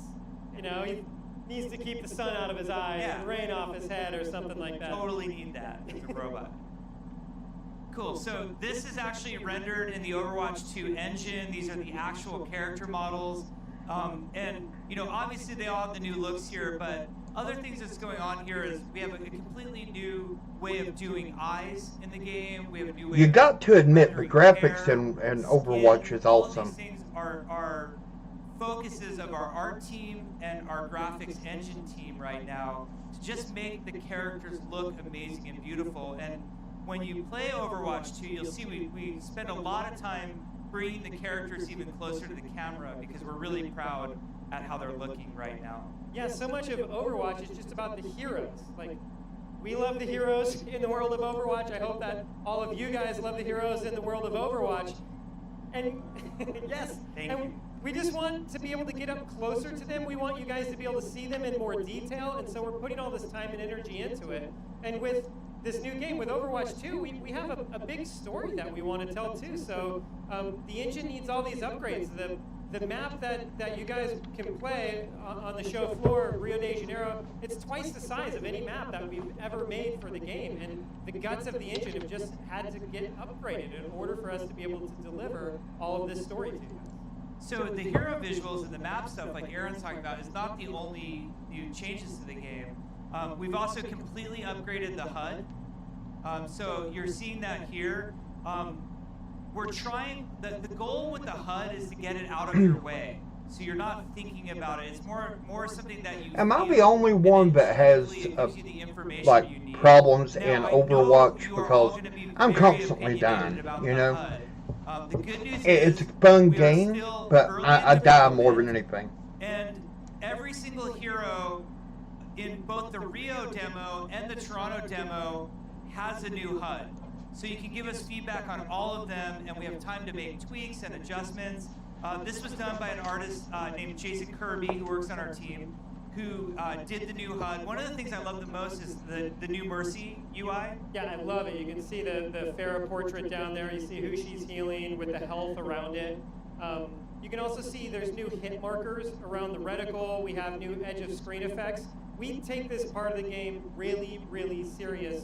Overwatch PvP is all about split-second decisions, really fast reads, and the HUD gives you a lot of information. So like Jeff said, we are looking at this really carefully. If you guys have feedback on it, we'd love to hear it. we have time to make it better, and we're going to do everything we can to do that. Yeah, and it's not just the HUD. Every screen of interface is updated in Overwatch 2. So your menus, how you browse the hero gallery, it's a completely brand new game with a completely new interface, and that's, I think, very important. I think a lot of us, have decided, there's certain things like player icons could use some help when finding the one you want. We're upgrading all of those elements. I did notice one change, but I wanted to go over, guys. Did you notice that instead of them having like the Q&A where people actually just walk up and ask questions, this year they're doing it with a drop box. You drop the question in. So I'm not sure if they're going to have the live questions or not this year. So, which could be because of the crap that people said they were going to demonstrate and cause a big problem, Who knows? Not only do they fit gameplay roles that are very important to the game right now, things that we feel that the game needs, but also that the hero's story is centered in the story of Overwatch 2. So Sojourn is coming to Overwatch 2. She's our first Canadian hero. Yeah, I should say second Canadian hero, because the first is Arnold Sang, our assistant art director, and we love him dearly. But Sojourn will be the second one coming. Sojourn is right at the center of the story of Overwatch 2, so we hope you liked her in Storm Rising. You're going to get to spend a lot more time with her when it comes to Overwatch 2, and she is by far not the only character coming to Overwatch 2. There are a few heroes that will all come at once. I don't know how many of you remember, but there was, way back in the beta, we added D.Va, Mei, and Genji all at the same time. And it was probably the most beautiful chaos I've ever seen in a video game. Well, maybe the Encourage Gate opening. That was some good video game chaos. But Overwatch 2 is going to really add some mix-ups to the meta. Introduce, we think, characters that you're going to love, characters that you've been waiting for. So something we're very, very excited for, new heroes coming to Overwatch 2. Cool.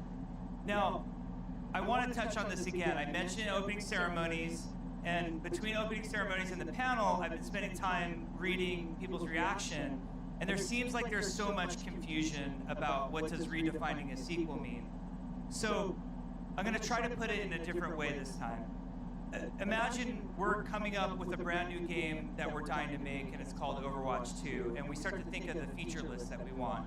We want brand new heroes, we want all new PvP maps, like a whole roster, equivalent to what we did in the first game of PvP maps. We want to have story missions, hero missions, we're going to add progression, we're adding talents, we're upgrading the engine, we're adding new looks to all the characters. We're like, that sounds like an amazing sequel to us. Does it sound like one to you? Okay. Now, you all know what the video game industry does.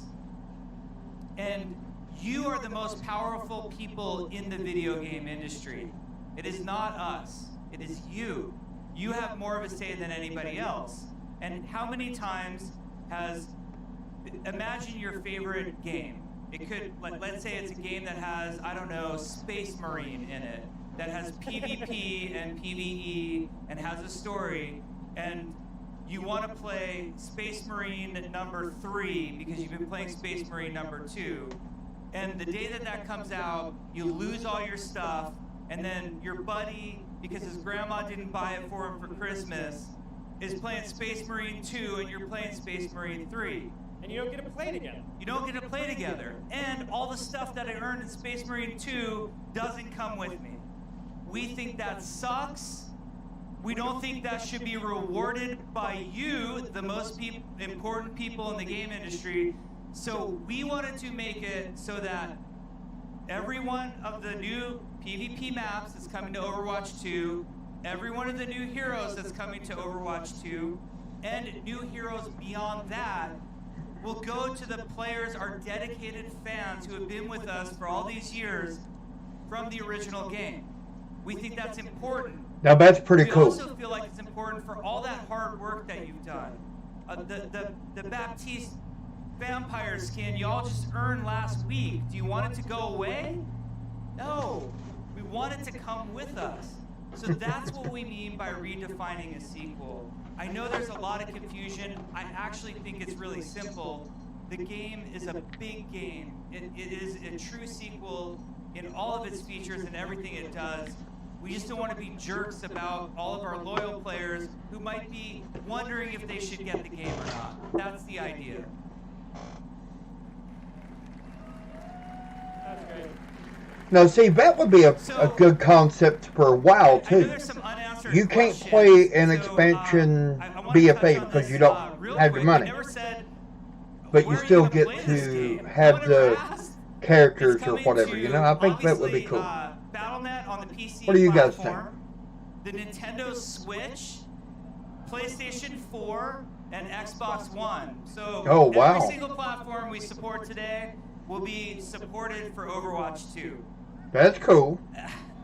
I totally didn't hear what you said at all. Also, I know the other big question is like, well, when do we get it? Well, what's the date on this thing? I don't know. I have no idea. But just let us make it great. Like, that's what we care about more than anything. We don't have a date in mind. We are going to work so hard. Like, today is the most important day in Overwatch 2's development because I feel like to this point, it's been just our small team. And today's the day that we bring you, the big team, into it.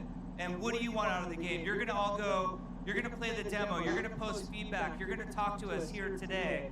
We want to hear from you what needs to change, what features are we missing? Peter, I am... well, I'm disabled. I'm not going to lie, I'm disabled. I cannot work outside of the home. I'm not going to go into a lot of the details, but I am disabled and I'm in the process of trying to get my disability.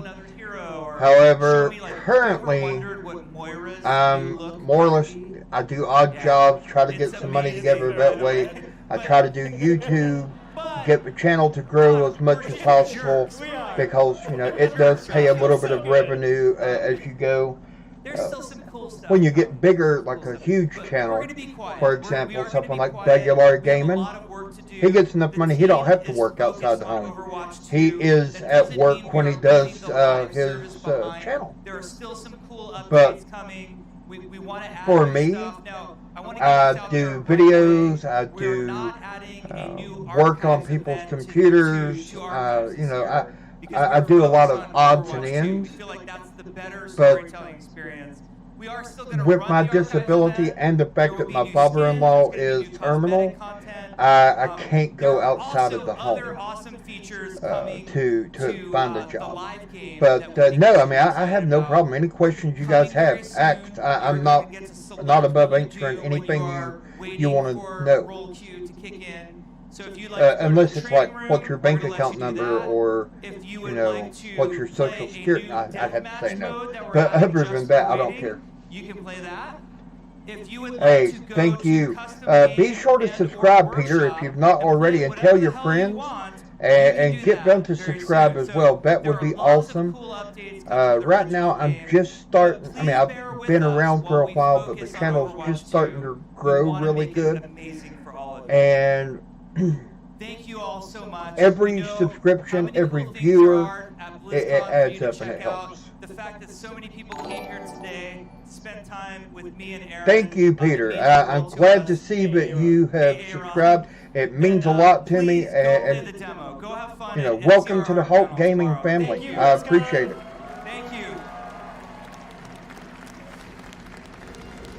Okay, guys, we are exactly 15 minutes away from the World of Warcraft panel. So if you've got to go get a drink, you need something for a snack or whatever, now's the time, because we don't want to miss not one small second of the World of Warcraft panel. Now, as of the end of the World of Warcraft panel, that will conclude the live stream for tonight. I don't believe there was anything else I was going to live stream tonight. Let me look. I don't want to tell you that there was not and there be. Okay, I don't want that popping up. That's always a pain in the butt when you have the AVG out installs a browser. And okay, so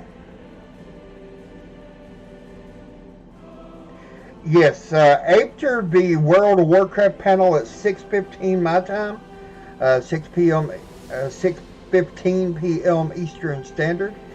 The only other thing that I may stream, and only if you guys want to see it, would be the cosplay, and that would start at 8:15 my time, Eastern Standard. So, are you guys interested in seeing the cosplay? If you are, let me know. Please chime in now. Let me know. That way, I'll know to be ready at 8:15 and start it.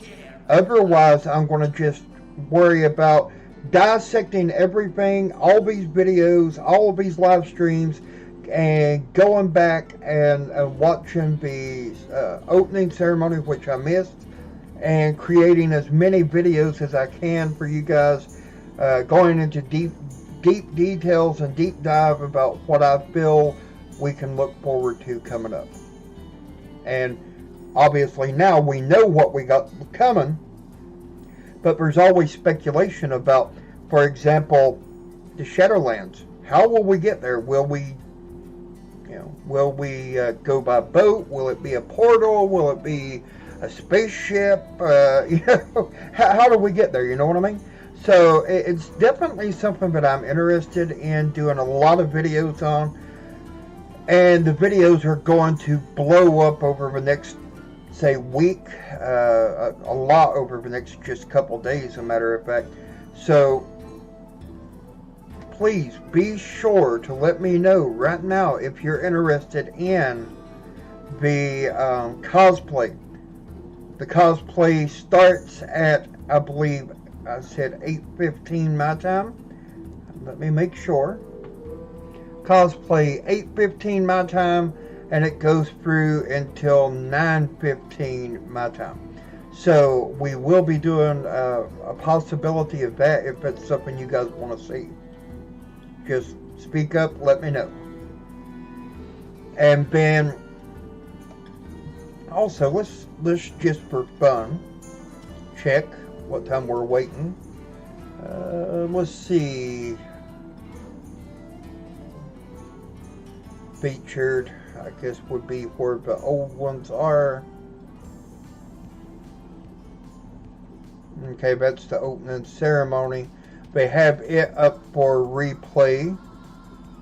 They have some of the esports. So once the replay starts and we start getting some of those, I definitely will be doing some deep dive into different parts, different things they're saying, different things they're doing. You know what I mean? What's going on? So I'll be doing that as well. And let's go ahead. Okay. Well, it's got that, got Sylvanas in it. And by the way, guys, what do you think about Sylvanas? Are you a Sylvanas fan, or are you totally against her now? Because, how to put this? I never thought we would see Sourfang, one of our longest and oldest characters, killed. I never thought it. In fact, I thought that Sylvanas, it would be like a battle. She would be demon possessed, so to speak, and then we would save her, bring her back to herself, and everything would continue like it had been. As is, I feel that we've lost one iconic role model, the Sourfang. But the Sourfang family has lost a lot. I mean, they lost Sourfang's son in Wrath of the Lich King, and now we've lost Sourfang.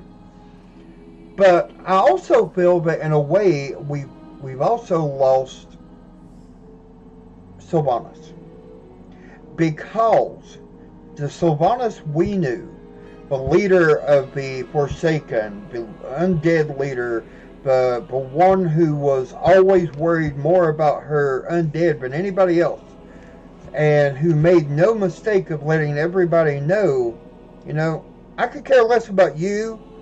These people are mine.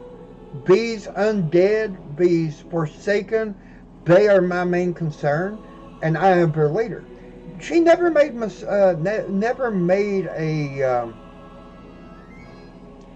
any mistake about that. She always let people know that they was her people.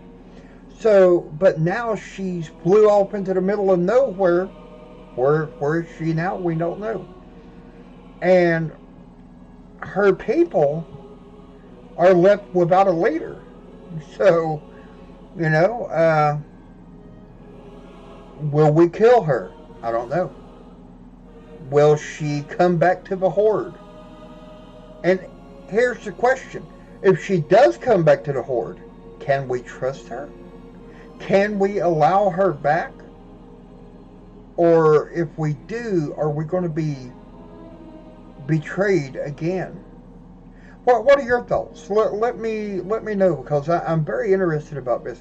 And a matter of fact, if I use your comment or a comment that you've made in a video, I'll be more than happy to give you a shout out in that video and let people know that this was your contribution to the video. So, and another thing, I want to say, and I would like to say, that Sylvanas will become the Lich Queen. But I don't know. I'm hoping, because I think that would be freaking awesome, because then you would have the Lich King and the Lich Queen, and we would, I think it would be awesome. But there's also been speculation that Sylvanas has either the same amount of or more powers than the Lich King himself. So I'm not sure. Personally, I don't know if I believe that, because the Lich King is, he's freaking awesome. He was one of my favorite villains. He was one of my favorite villains, to one of my favorite raid bosses, and I don't know. Now, Illidan, I enjoyed killing him multiple times and trying to farm for different, weapons and transmogs and stuff over the years. But for me, I would have to say that the Lich King, he holds a very special part in my history, my story of WoW.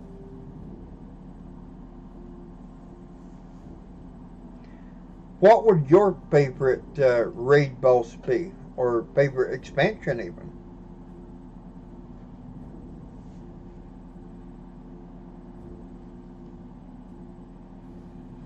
And welcome for those who are just now joining us. Welcome.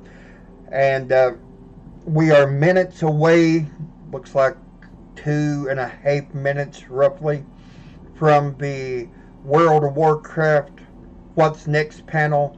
Now, we already have been we've already got notification from Blizzard, but yes, Shadowlands is where we're going with the next expansion.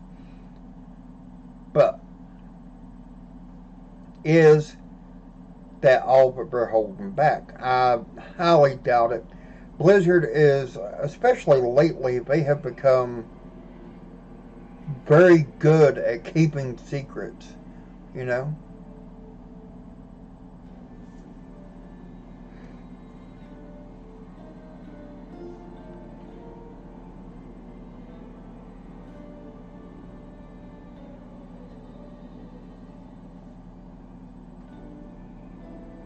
We should be getting started any time now.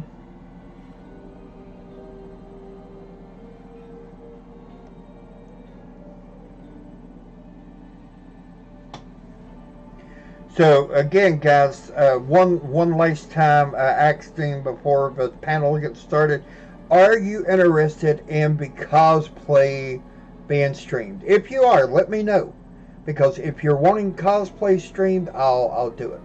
Okay, why so slow, bro? Hey, man, how's it going? Great to see you. I have not seen you around in a while, which I admit I have not streamed as often lately. Because of the move. Okay, my favorite raid boss would have to be Mother. I really love tanking her before unsubbed. Long time no see. Hulk. How you been? I'm doing great, man. I'm doing great. I've been pouring myself into getting ready to move. The situation is I'm getting ready to move in with my father-in-law. Me and my wife are to help take care of him. We was going to move him in with us. We live in a single-wide trailer. He lives in a triple-wide, so there's a lot more room in the triple than the single. And we're going to move into it. And I'll have my own studio. Right now, if literally this wall here that you're seeing is a green screen, and if I took it down right now, you would see my living room. You would see my TV, my couch, and so on. So I'm looking forward to having my own studio when I get moved. Okay, here we go, guys. Apparently they're getting ready to start. Let's listen in. And of course, we're going to have Ian Hezekostas. And I'm going to bet on J. Allen Brett on here because it is WoW. And they are more active on it. What's so next? let's listen in.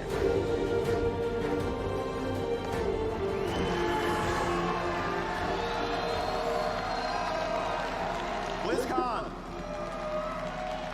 Hello once again. It's been so long. All right. I love you all too. This is the best. Shadowlands. Like Diablo 4, we can finally say it out loud. And this is the time to tell you a bit more about where we're going and what is next in World of Warcraft. So, last time on World of Warcraft, this happened. The sky shattered, and we are left staring across the veil between life and death into a small piece of the shadow. Well, what does that mean for us exactly? So, this panel is going to be a little bit Hey, from some of the Deathhead, welcome back, my friend. Welcome to the stream. We are going to Shadowlands. We are getting on a ship and sailing off to this new continent that's part of Azeroth that map makers have mysteriously ignored for the last 10 years. We are going to another plane of existence, effectively. We are going to the realm of death, to the afterlife. And so we need to also lay out some of the ground rules for how this whole place works. So bear with me, and then we'll put it all together at the end. There's a couple things where I'm going to gloss over some details because we have a deep dive panel tomorrow where a few of my colleagues are going to go much more in depth on some of the features and systems. I'll be covering that for you guys, so be sure to tune in. So, for the lore nerds out in the crowd, you may recognize. Cool, man. You may recognize this, the Warcraft cosmology, which lays out the 6 primal forces that define the Warcraft universe. We have light and shadow, order and disorder, and yes, life and death. And so, where and what is the Shadowlands? It's right there. It's been right there in front of us this whole time. Just on the edge of reality, separated from us by this veil that is shadow. And that's where we're going. So, to kick things off, let's talk about, some light topics, like what happens to us after we die. In Azeroth or other worlds, Warcraft, anyway.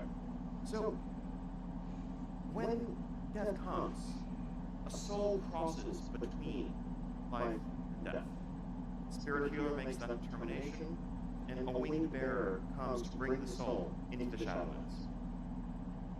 And souls come before a mysterious entity, an ancient entity, known only as the Arbiter. The Arbiter, since time immemorial, has functioned in this capacity. And when that soul comes before her, in a fraction of a second, every one of the contents of that soul is laid bare before her. All the deeds, the misdeeds, the thoughts, the aspirations, the triumphs, and the failures are felt, absorbed, and understood by the Arbiter. And the Arbiter sends that soul off to a destination realm, to one of the infinite realms of the Shadowlands, each one of which is ruled over by a powerful covenant, a ruling force within the Shadowlands. Interesting. This will matter more in a second, but each soul brings with it a powerful source of energy known as anima. This is a vital force that is the product of all of that soul's experiences, all that they have done in life. Great souls, whether for good or for evil, have a lot of anima, and ones who live smaller or humble lives have less. But folks like Varian, Garrosh, certainly Arthas, the former Lich King, they have a ton. And anima is thematic. It is ironically, the lifeblood of the Shadowlands. In this land of death, it's the force that makes the trees here grow, and rivers flow. It's the source that's drawn upon to conduct the magic of death, and much more. And that's going to be essential to understanding this world. So as I mentioned, the Shadowlands has infinite realms, but our journey initially will focus on a few of them. We see Revendreth, Ardenweald, Bastion, and Maldraxxus as 4 major realms. Oribos, a city which stands in the center of it all, and this mysterious region known only as the Maw.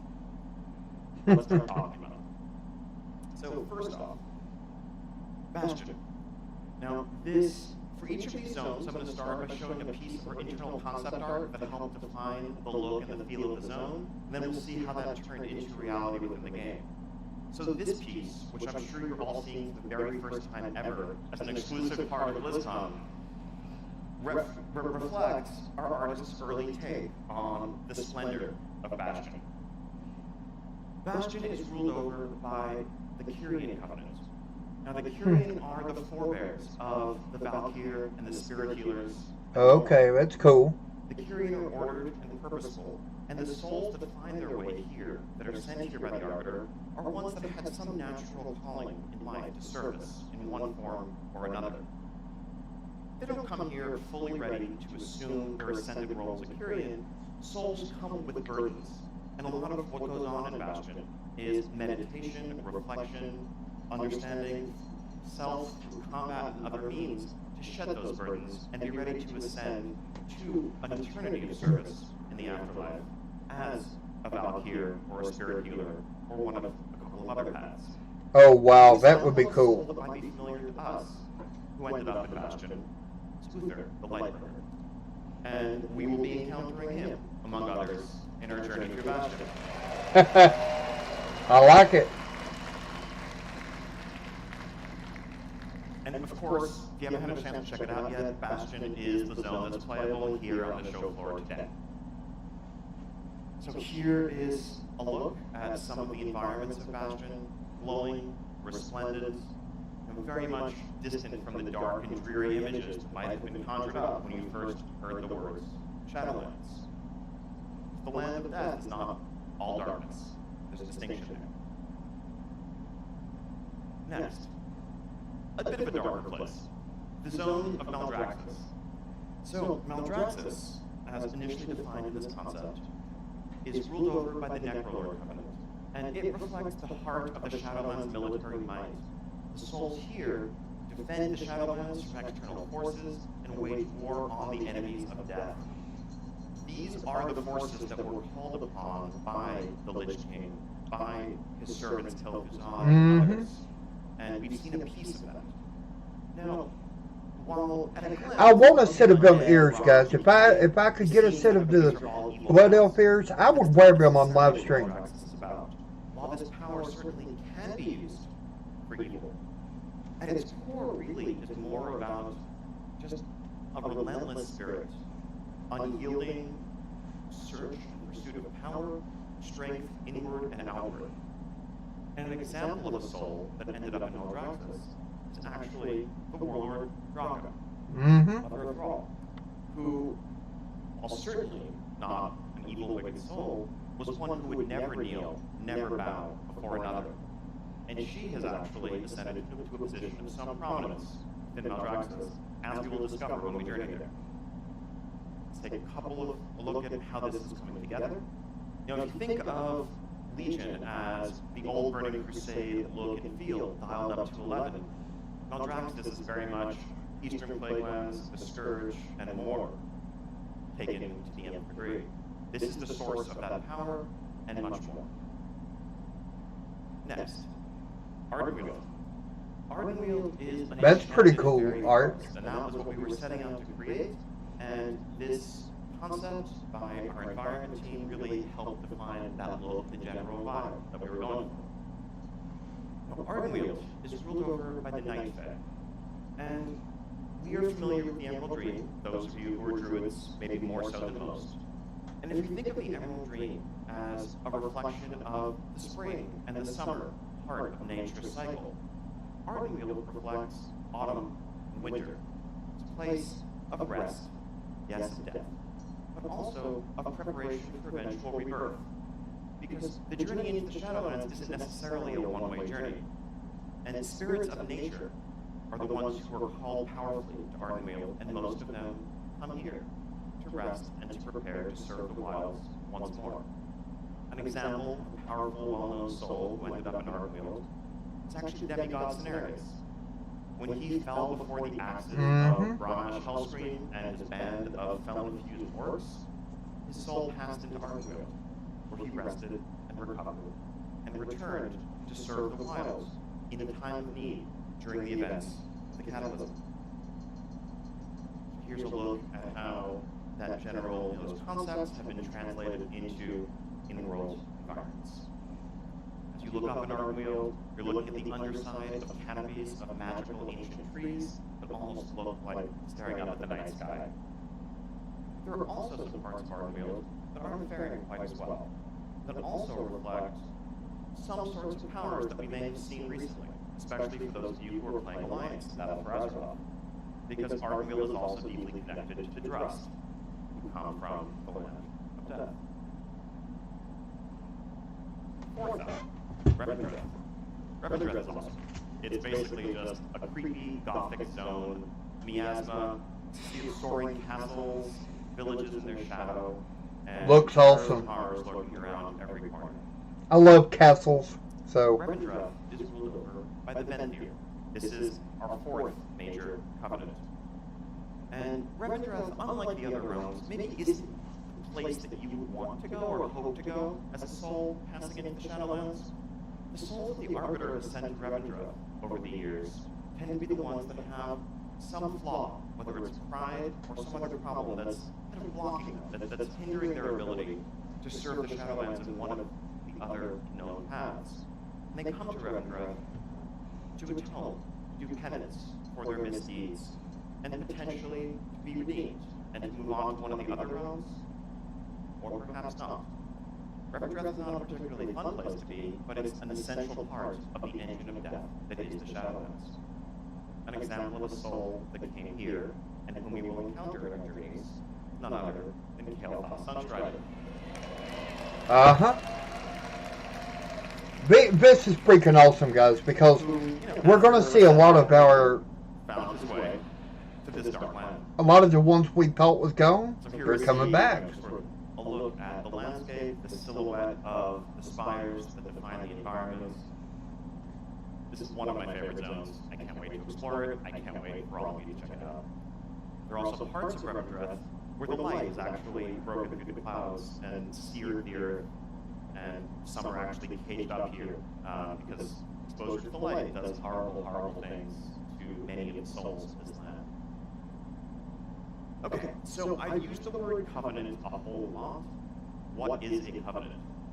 So a covenant is the ruling power of the Shadowlands. there are 4 major ones we're going to be encountering. Kyrians of Bastion, the Necrolords of Maldraxxus, the Night Fae of Ardenweald, and the Venthyr of Revendreth, as described. Covenants are also really the #1 major feature of Shadowlands. In Battle for Azeroth, we had a few different smaller features. We had islands, we had the Heart of Azeroth, we had warfronts. Covenants are more like a garrison or an artifact in the sense of being what we call internally a builder-enough feature. They're integrated into every aspect of the game, and they're an essential part of your journey, your progression, your power, and more. I like that. Each of these covenants, as you encounter them in your journeys, will seek your aid, because you are a powerful, mighty hero who comes with some unique abilities, seeing as you actually are tethered to the land of the living, and you are coming alive from Azeroth, which we'll get to in a second. And of course, in exchange for this, each one of them offers access to their power and a variety of rewards. And so each of you will have to make a faithful choice. Which covenant will you join? Let's take a look at what that will mean for you. So a covenant entails multiple things. First off, each covenant has its own large narrative endgame arc.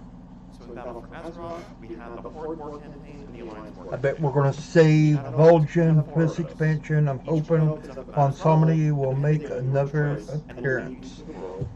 Definite, man. Definite. You know he's going to. But do so in pursuit of your covenant's goals and working to empower them and thus yourself. Each covenant also brings with it 2 active abilities. One of these is class specific. It's a combat ability that will change your... I believe I do believe Diablo Immortal is coming soon, but they've not said anything just If you yet. check out the demo here today for Bastion, you can see the Kyrian abilities for any given class and mess around with them. Next, covenants bring with them an endgame progression system.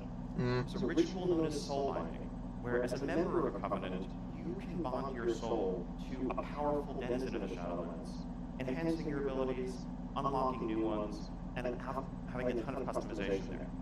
At a glance, I know this sounds like... Also, anybody who's just joining us, welcome.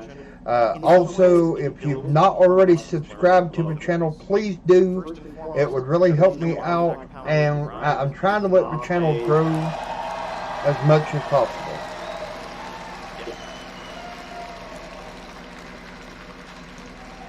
Because honestly, like, that was an essential starting point for us when designing the system. I think one of the lessons we learned from Legion onwards is that there is something great about having endgame goals and customization and things to work towards, and to not just have the things that modify your character come to a screeching halt when you hit max level. The flip side is, despite systems of diminishing returns and the other things we had in place in Legion and BFA, there's no question that there are social pressures. There are things that make it feel bad to play alls, where if you're not doing X amount of things every week, you feel like you're falling behind. You're letting your team down, or you're letting your own character down. We want to have a world where you can have goals to work towards, customization, differentiation, without the grind. More details on this to come. We're going to be talking more about covenants in our deep dive panel tomorrow, but that's an essential piece of this.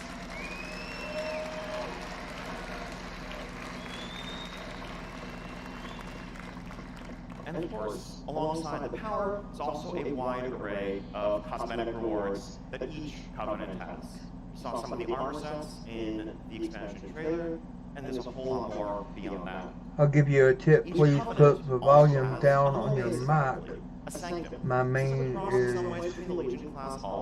or my room is shaking every time you speak. Okay, no problem. I can turn that down. From this dingy, dusty, dark hole in the ground into a base with a teleportation network and allies that you'd recruited. And as you work to restore your Covenant's power, you will benefit from that, but you'll also be making choices. Is that any better? Let's take a look at some of these rewards. So, if you join the Kyrian, let's say you're a Perfect. warrior. Thank you this guys. might Let be me, the for plate set letting of me armor know. that you can earn, a mount Thank that you can earn, the active ability that all Kyrian warriors will have, Spear of Bastion. If you joined the Venthyr or you joined the Night Fae, you would have a different ability there. And Unburden, a utility movement ability that all members of the Kyrian Covenant will have. Hey, With thank Covenant you. rewards, we're also looking at exploring some new cosmetic options. Recently we've seen a couple of fun cloak replacements in the form of a backpack or totems on the Tauren Heritage armor. You want to do more with that to really change your silhouette. So. Oh wow, man! I like this. I like this.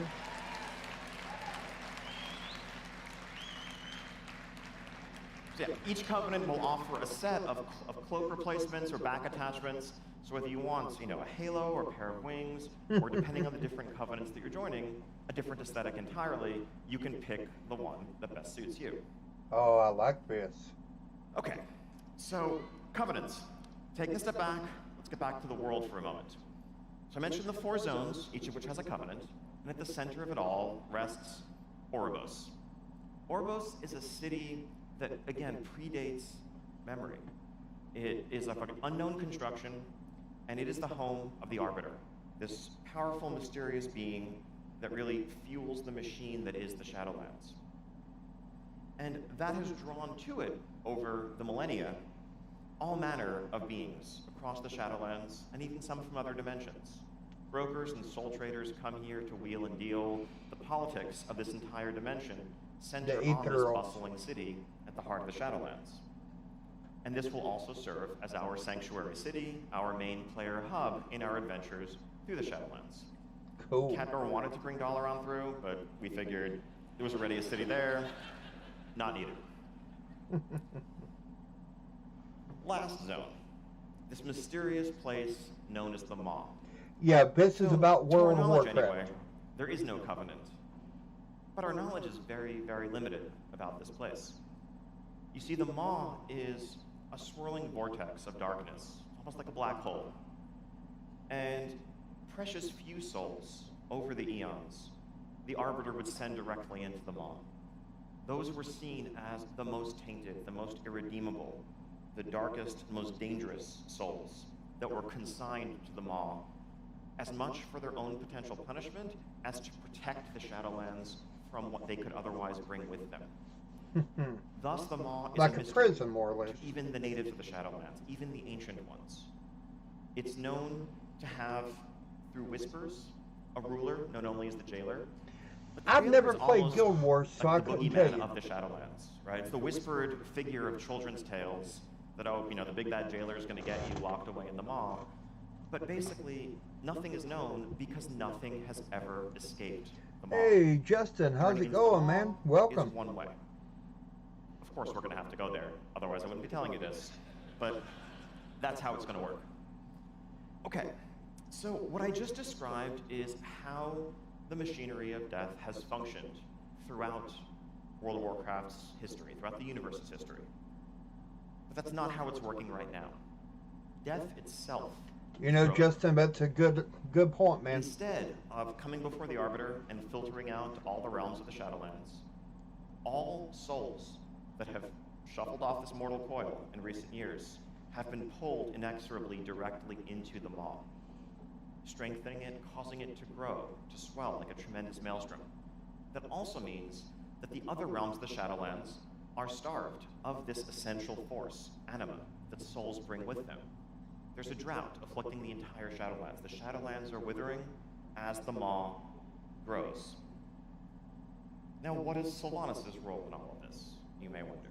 Because she, after all, is the one who I hope so, man. What would you like to see it be? New class or race? What would you like it to Can be be? an inspiring figure, but then at other times, especially recently, it has seemed like her actions were calculated to cause the maximum.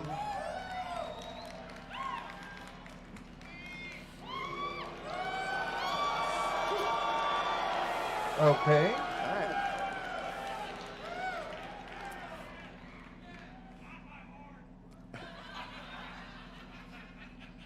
So yeah, slightly contentious issues here. Oh, I'd love that, man. Would love it. At times recently, it seemed like her actions were calculated to cause the maximum amount of death possible. What if they were? And who is this mysterious figure that we saw briefly a glimpse of in the expansion trailer earlier today? It's not Arthas. Arthas is dead. I'm sorry. But could be Blitz this King. is the mysterious jailer inside the Maw. And Well. this is not Sylvanas' master. She doesn't have a master. She is above that. She is beyond that. But this is a power with whom she is in league. They are partners with a common end that we will discover in time. And many have wondered, how has Sylvanas grown so powerful in recent years? How did she go from a mighty Dark Ranger, but one who had to flee the Lich King back in, Wrath of the Lich King when you confronted them in the dungeon, to one who could stand up, smite Saurfang, and face off against Bolvar? It's because, through her allegiance to one of these Lords of Death, as the power of death has been growing, as the power of the Maw and the Jailer have been growing, so too have her own powers.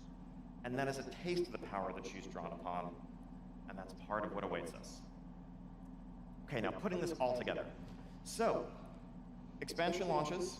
Just before the expansion launches, we have, pre-patch events as we enjoy having to get people up to speed, get you caught up, maybe help leveling some alts here and there. This time around, as we've said, and as we've been told by Taranis, the Helm of Domination worn by the Lich King was essential to keep the They undead spoke Azeroth about in Diablo check, earlier, keep them under control. but they will Well, also have without it, another what are panel they doing? tomorrow. They're rampaging across the world. And so this possibly Discourse later on Invasion today, I 2.0 can't we're cooking remember. up that will set the Let me stage look. for the journey that awaits us. So in the weeks leading up to Shadowlands, as the heroes of Azeroth fight to defend their homes and families and friends from the rampaging undead, it will also No, muster nothing their else forces today, to but after make this Thrice stream Crown ends, you can and start try over to attack the and watch source it. of It this was the very evil first where it segment. began. A key leader in this is actually going to be Bolvar himself. He did not die. He was defeated.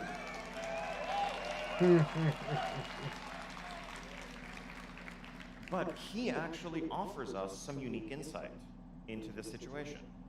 Because he actually, more than any other I will being, be here tomorrow, has and like I one said, once foot this in each realm stream and understands goes them up both. for playback, When you he can was watch seared what you by missed the on it. Dragonfire of Alexstrasza, he was infused with the power and the energy of life. So I would say give it a couple That's hours what and was you can able watch. to allow him to keep the powers of the undead at bay as he wore this helm. But having worn the helm, he has seen into the other world and understands what awaits us. And he and his Death Knights can also help us cross over into that world to understand what's going on there and to have a chance at saving our own. And so we will make Thrice Crown, we will cross over, and we will end up in the Maw, because that's where everything that goes into the Shadowlands is going. And our journey ends there. It's a really short expansion. Obviously not. So we, heroes of Azeroth, with a unique bond to the world soul of Azeroth herself, find ourselves uniquely able to escape the Maw. Not all who come with us will be able to escape. Some of our friends and great champions of Azeroth will be trapped behind, but we escape and we move on to Oribos, where we begin to learn about the nature of this new world and set out to level up through 4 zones in order: Bastion, Maldraxxus, Ardenweald, and Revendreth. So unlike the last couple of expansions, we want to get back to having a strong narrative arc that can span multiple zones. And so No all problem, people man, entering the anytime. Shadowlands will go on this journey. As you do this, you're going to work with each zone's powers, with each zone's covenant. As you earn their trust initially, they'll let you borrow their powers, so you can actually play with the active abilities that you'll have down the line. You get a sense of what your covenant's ethos is, their aesthetic, and all this is as you're learning about the world, as you are trying to understand the foes that face you and defeat them, you're also getting prepared for a fateful choice. Which covenant do you want to join? Because that's the big choice that awaits you at max level. Oh, wow. Exactly.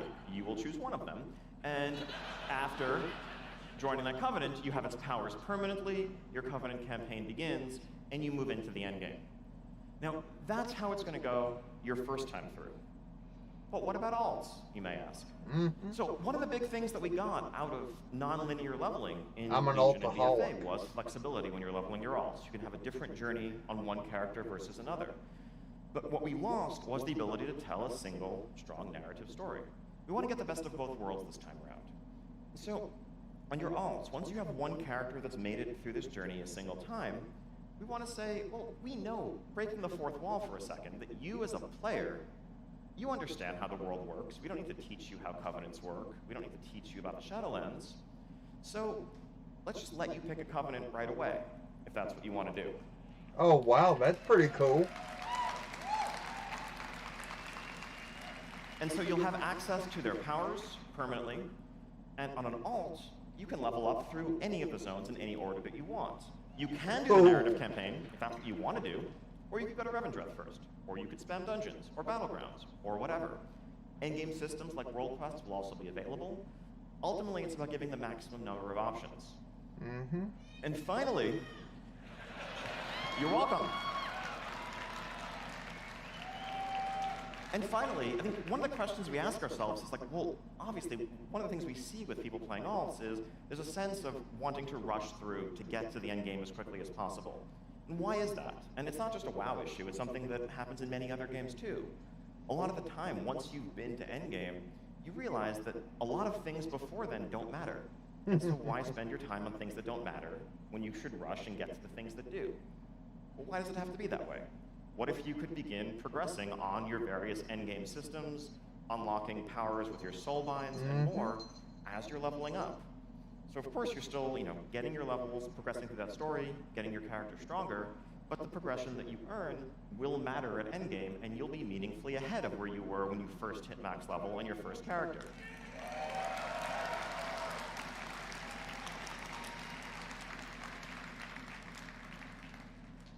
Okay, so back to our max level experience. So we've seen a glimpse of them all when we first arrived in the Shadowlands, and then we'll probably visit it a couple more times over the course of level up, learning a little bit more about it since we have this unique power to go in and out. But at max level, what is the Maw? So the Maw is terrible. It's a fearsome, terrifying place. But we've been to those before. We go to those all the time, right? Like we literally, not too long ago, we were fighting on the homeworld of the Burning Legion in the shadow of their great fortress.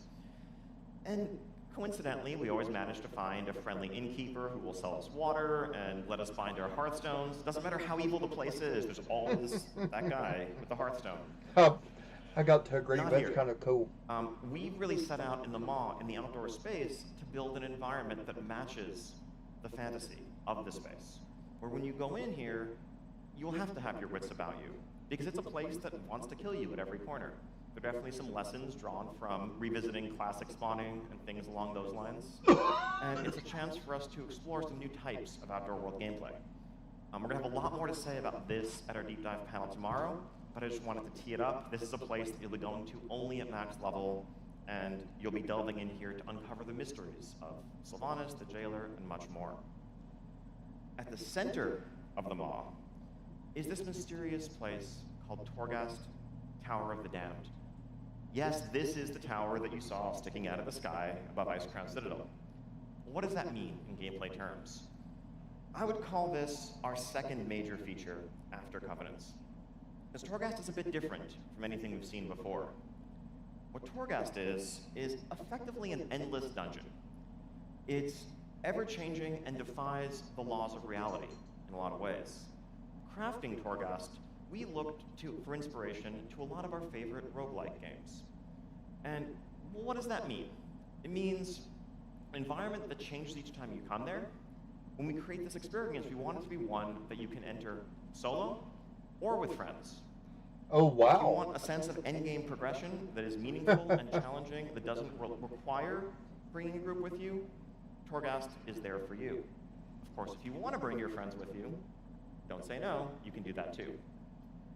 As you ascend the tower, on visits that will change from run to run, from visit to visit, you can earn permanent upgrades that you can take out with you, but also, on the course of your visit, you'll be able to absorb powerful concentrations of anima that massively change and enhance your powers.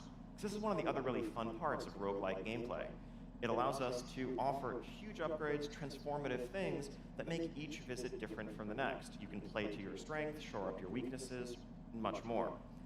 This is the thing we're going to talk a lot more about tomorrow, just teeing it up here. but just a random example of a choice that you may be faced with early on in your journey into Torghast. Let's say you're playing a shaman. You get a source of upgrades. You want some, passive damage and healing, which of course everyone wants, or a permanent transformative upgrade to one of your abilities that will last throughout the rest of your journey. Cool. A different journey might offer different options and different upgrades. None is going to be quite like the others. The interior of Torghast definitely calls upon the architecture that we saw in Icecrown Citadel and elsewhere, though as you ascend to the higher reaches of the tower, who knows what you're going to find.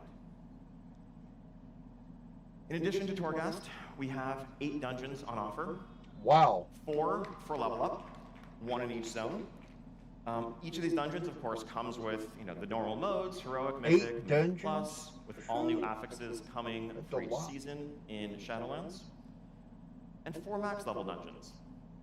One of my favorites I want to call out here is this dungeon called The Other Side, or The Other Side in Ardenweald, which is a pocket dimension, home to none other than everyone's favorite Loa, Bwonsamdi. Okay, Bwonsamdi, guys, he's back. He's here. He's been quite the trickster, and we've never really known exactly whose side he's on or what he's up to, who he serves. And this is going to give us a chance to explore that. It's a great opportunity to revisit one of our favorite characters coming out of Battle for Azeroth, and of course, he is rooted in the Shadowlands. We also have a 10-boss raid at launch called Castle Nathria. This was a super fun project for our dungeon team and our character designers. That's awesome. Like, the ask was literally just build Dracula's castle, make it a raid. It's kind of writes itself. Huge. It's going to be pretty awesome. Here's an early layout as we're starting to figure out how it's going to flow. You'll come in the main front door of the castle for once you're not coming in through the sewer. And it's a winged raid, so you'll have a choice of descending into the catacombs or exploring the royal quarters, each of which have 3 more bosses. Once you've cleared both of those wings, the upper reaches of the castle will become available as you ascend to the upper spire to face the lord of the castle himself. Cool. As I said, I'm a huge Castle fan, so talk a lot about content. Let's talk a little bit about systems. Again, I'm going to touch on some things briefly here that we're going to get into greater detail about tomorrow at the deep dive. But first off, as we've thought about all of these things, our core philosophy, a central pillar, has been we want to increase player agency. We want to give all of you a feeling of more control over your destiny, whether that's in how you play your class, whether that's in how you chase the rewards that you want. We've heard a lot of your feedback. We've been hearing this for a while, and it hasn't fallen on deaf ears, I promise. I want to give a few examples of how this philosophy is influencing some of our decisions, and we'll have many more to follow.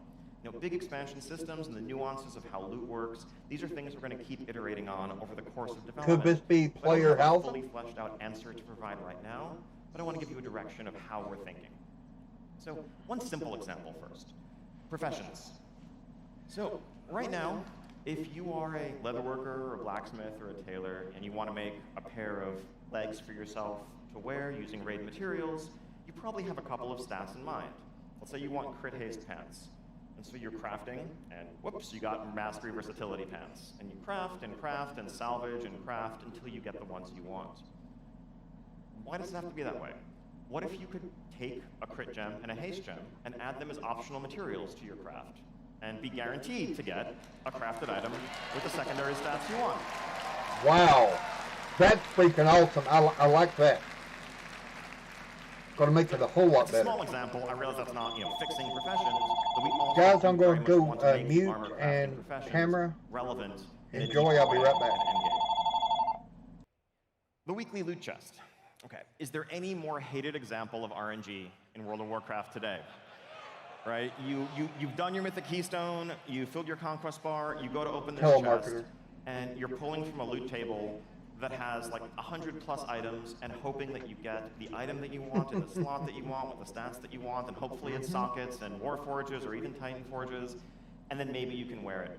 And most of the time, after the first few weeks of a season, you're probably walking away disappointed. And that sucks. Because the point of that is to be a major reward moment. It's a payoff for something that you did in the past week. And because of randomness, that's falling short. And it's an example of randomness gone too far. Randomness can be healthy, but there are places where it really is excessive. We're looking at pulling that back where possible. So what if instead of the loot chest, there was some other device, some contraption that measured the things that you'd done, that had some sense of how many dungeons you'd done, of what difficulty, or what your PvP rating was, or what bosses you'd bonus rolled. And it could instead materialize or create one of a list of items. And instead of clicking the chest and it spitting out a random item, you saw 5 or 6 options to choose among. And you could pick the one that you wanted most. Oh, wow. That's freaking awesome. That is awesome right there. So that's the kind of thing we're aiming for, with also some universally relevant fallback option if you don't like any of those items, so that you always at least feel like you made some progress towards some goal, instead of walking away disappointed. Legendaries. So, okay, here's the thing. Legion Legendaries were super fun. They were exciting items that transformed your gameplay. 99% of the complaints that we heard about Legion Legendaries were in how they were obtained. Having the Power Blast Bracers was awesome. It made you play differently as a Fire Mage, and it was strong. Having Prydas, when the other Fire Mage in your raid group had the Power Blast Bracers, and having nothing you could do to change that, did not feel awesome.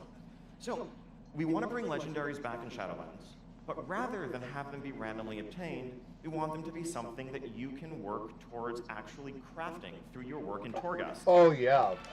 Awesome. You are earning access to legendary powers and then building the legendary that suits your gameplay style, working towards that goal. And once you accomplish it, picking the next goal you want to work towards and doing so. Last, classes. So, this is a little bit different from, agency in other ways, but we've moved in the last few years pretty heavily away from broad class identity to a point where an arcane mage and a fire mage may have more that sets them apart than they have in common. And when you all picked the character you wanted to make, whether it was a week ago or 15 years ago, you chose to be a hunter or a rogue or a priest for some specific reason, not a marks hunter or a subtlety rogue or a discipline priest. And increasingly, that's been overly compartmentalized in ways that have restricted your ability to play the class in the way you might want to play the class. So we're going to talk about this a lot tomorrow at our deep dive panel. And this means, in some cases, taking abilities that have become spec-specific and bringing them back to being class-wide. In other cases, it means returning abilities that were taken away altogether. Okay, so, what the heck was that? Talking about this. So sharing this at length tomorrow at our deep dive panel will be my colleague, Brian Halinka, or as I like to call him, Halinka the Unpruner. Okay, I'm gonna go kind of quickly since too much time left, but leveling. So you may notice that I've said max level a whole bunch of times in this presentation. I haven't said a number. And some of you who've made it to our demo may have noticed, what the heck, I'm level 50. You're level 50. So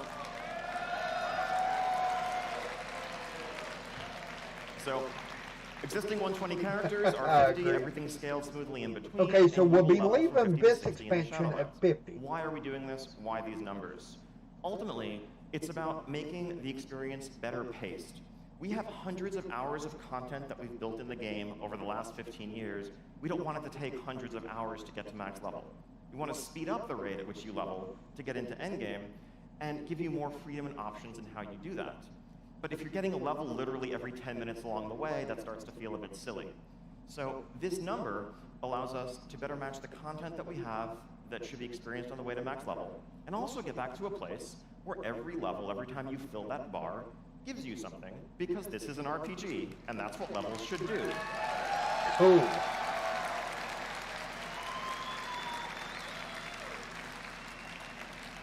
So we also have a brand new player zone to show off some of the best of modern World of Warcraft to new players. And on your alts, we want to give you the option to play through the storyline of any single expansion in its entirety to get you from 1 to 50. If you want to play through Pandaria, play through the whole thing, and then go to Shadowlands. Hey, that's going to be awesome. That way you can pick and choose. It's just totally awesome. Okay. a different type of agency of self-expression. Want to talk a little bit about visual character customization, character appearances, right? Like everyone here, you have this powerful connection to your WoW character. I've seen people spend way too long messing with hairstyles, picking the exact look, the exact facial expression, because that's your avatar in the game, that's your connection to the world. We always want to do better there, we always want to increase the fidelity, we want to give more options. And so, in recent expansions, we've done things like add allied races or improve the combat animations. This time around, our focus is on improving the customization that's available to the original World of Warcraft races. Now, what I want to share with you, I'm going to share with you a few examples of our work in progress from a few WoW races, but the idea here is just to give more options than ever before so that you can actually look and feel like you want to feel and different from the others around you who play the exact same race. Again, guys, if you've not subscribed to the channel, please go ahead and do that now. I would greatly appreciate it. Oh, wow. So for Trolls, we want to give you options for different skin colors, hairstyles, tusk shapes, piercings, body paint, tattoos, and also amazing things like the ability to set your eye color different from the look of your face. Because, I don't know, it's 2020, the technology is finally there. What can I say? Dwarves. So. Okay, that's cool. Similarly, if you want some, you want that Wildhammer look, go for it. Different skin colors, hair colors, and more. Maybe you play an undead, a Forsaken. Ooh. And you don't want all of your bony parts sticking out of your flesh. Or maybe you do. Up to you. And last but certainly not least in my examples, humans. Perhaps you play a human in World of Warcraft and wish that you could play a character that looks and feels a little bit more like you. We agree.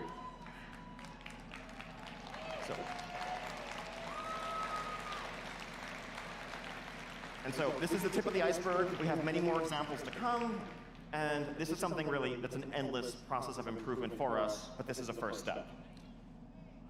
Finally, one more small thing. I mentioned earlier that Bolvar and his Death Knights are very important to this battle that awaits us. And so what better time to bolster the ranks of Death Knights than now? So in Shadowlands, everyone can be a Death Knight. Pandaren, Kultiran, Zandalari, Mechagnome, Volterra, go nuts.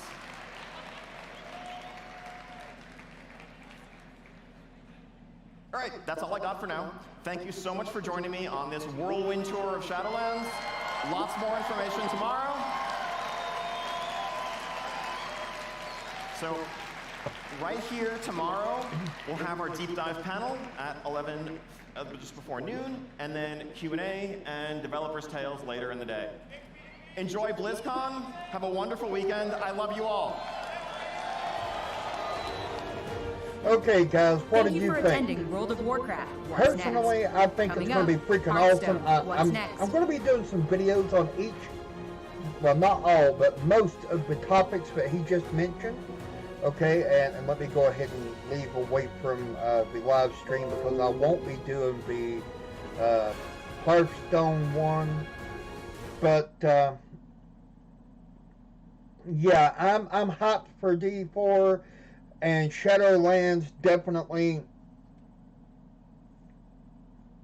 But as of right now, once I get done chatting with you guys here for a few moments, the live stream will be ending here in just a few moments. But that does not mean content is over for the day. I will be cranking out as soon as I'm going to go check on my father-in-law next door, and then I'm going to come back and I am going to bust out several videos tonight. So you guys are going to be getting some new videos coming out tonight. It may be 1, 2 o'clock by the time they all start hitting, because I'm going to release several at one point, several at a time. Okay, there's going to be several videos each and every day for the next 5, 6 days, 7 days, whatever. But if there's something you want to see a video on, let me know. If nothing else, go to the community tab because it is open for the channel. Go to the community tab and leave a comment telling me what you want to see a video on out of BlizzCon. What you want me to deep dive into. Because I definitely do want to give you what you need. But as of tomorrow, I will be, let's look at tomorrow's schedule. I'll be doing the World of Warcraft deep dive at 2:15 p.m. Obviously. The Diablo 4 system and features. I will also be doing the Overwatch Evolving the Art WoW Q&A about to given, Diablo 4 World and Lore, and of course World of Warcraft Developers Tell. I'll be doing all of these panels, and then I'll be doing videos on some of the other panels, but I cannot get covered live. But I do want to thank all of you for hanging in there with me, for sticking around for the last few hours. It's been freaking awesome. Again, please, if you've not subscribed, be sure to do that now. And tell all your friends and have them subscribe as well. I definitely do want to see the channel grow. And as you can see here, the channel has grew some already over the last little bit. And in the last week, I've gained like 16 subscribers. That's awesome. And I want to see it be a whole lot more. So until the videos start rolling out here in just a few hours, I do appreciate you all. Have a great day and enjoy WoW, Diablo, and Overwatch. And Hearthstone if that's your game. Until next time, have a great one, and I'll see you in the very next video coming up. Mark, thank you, man. I do appreciate it. Be sure to subscribe to the channel, Mark. I would greatly appreciate that, because people like you all are what makes this channel grow. Without you, the channel, it won't grow, and there's just no reason to have it without you. So be sure to subscribe to the channel. I would greatly appreciate it. And I'll be cranking out some videos coming out in just a few hours. Thank you. Have a great one.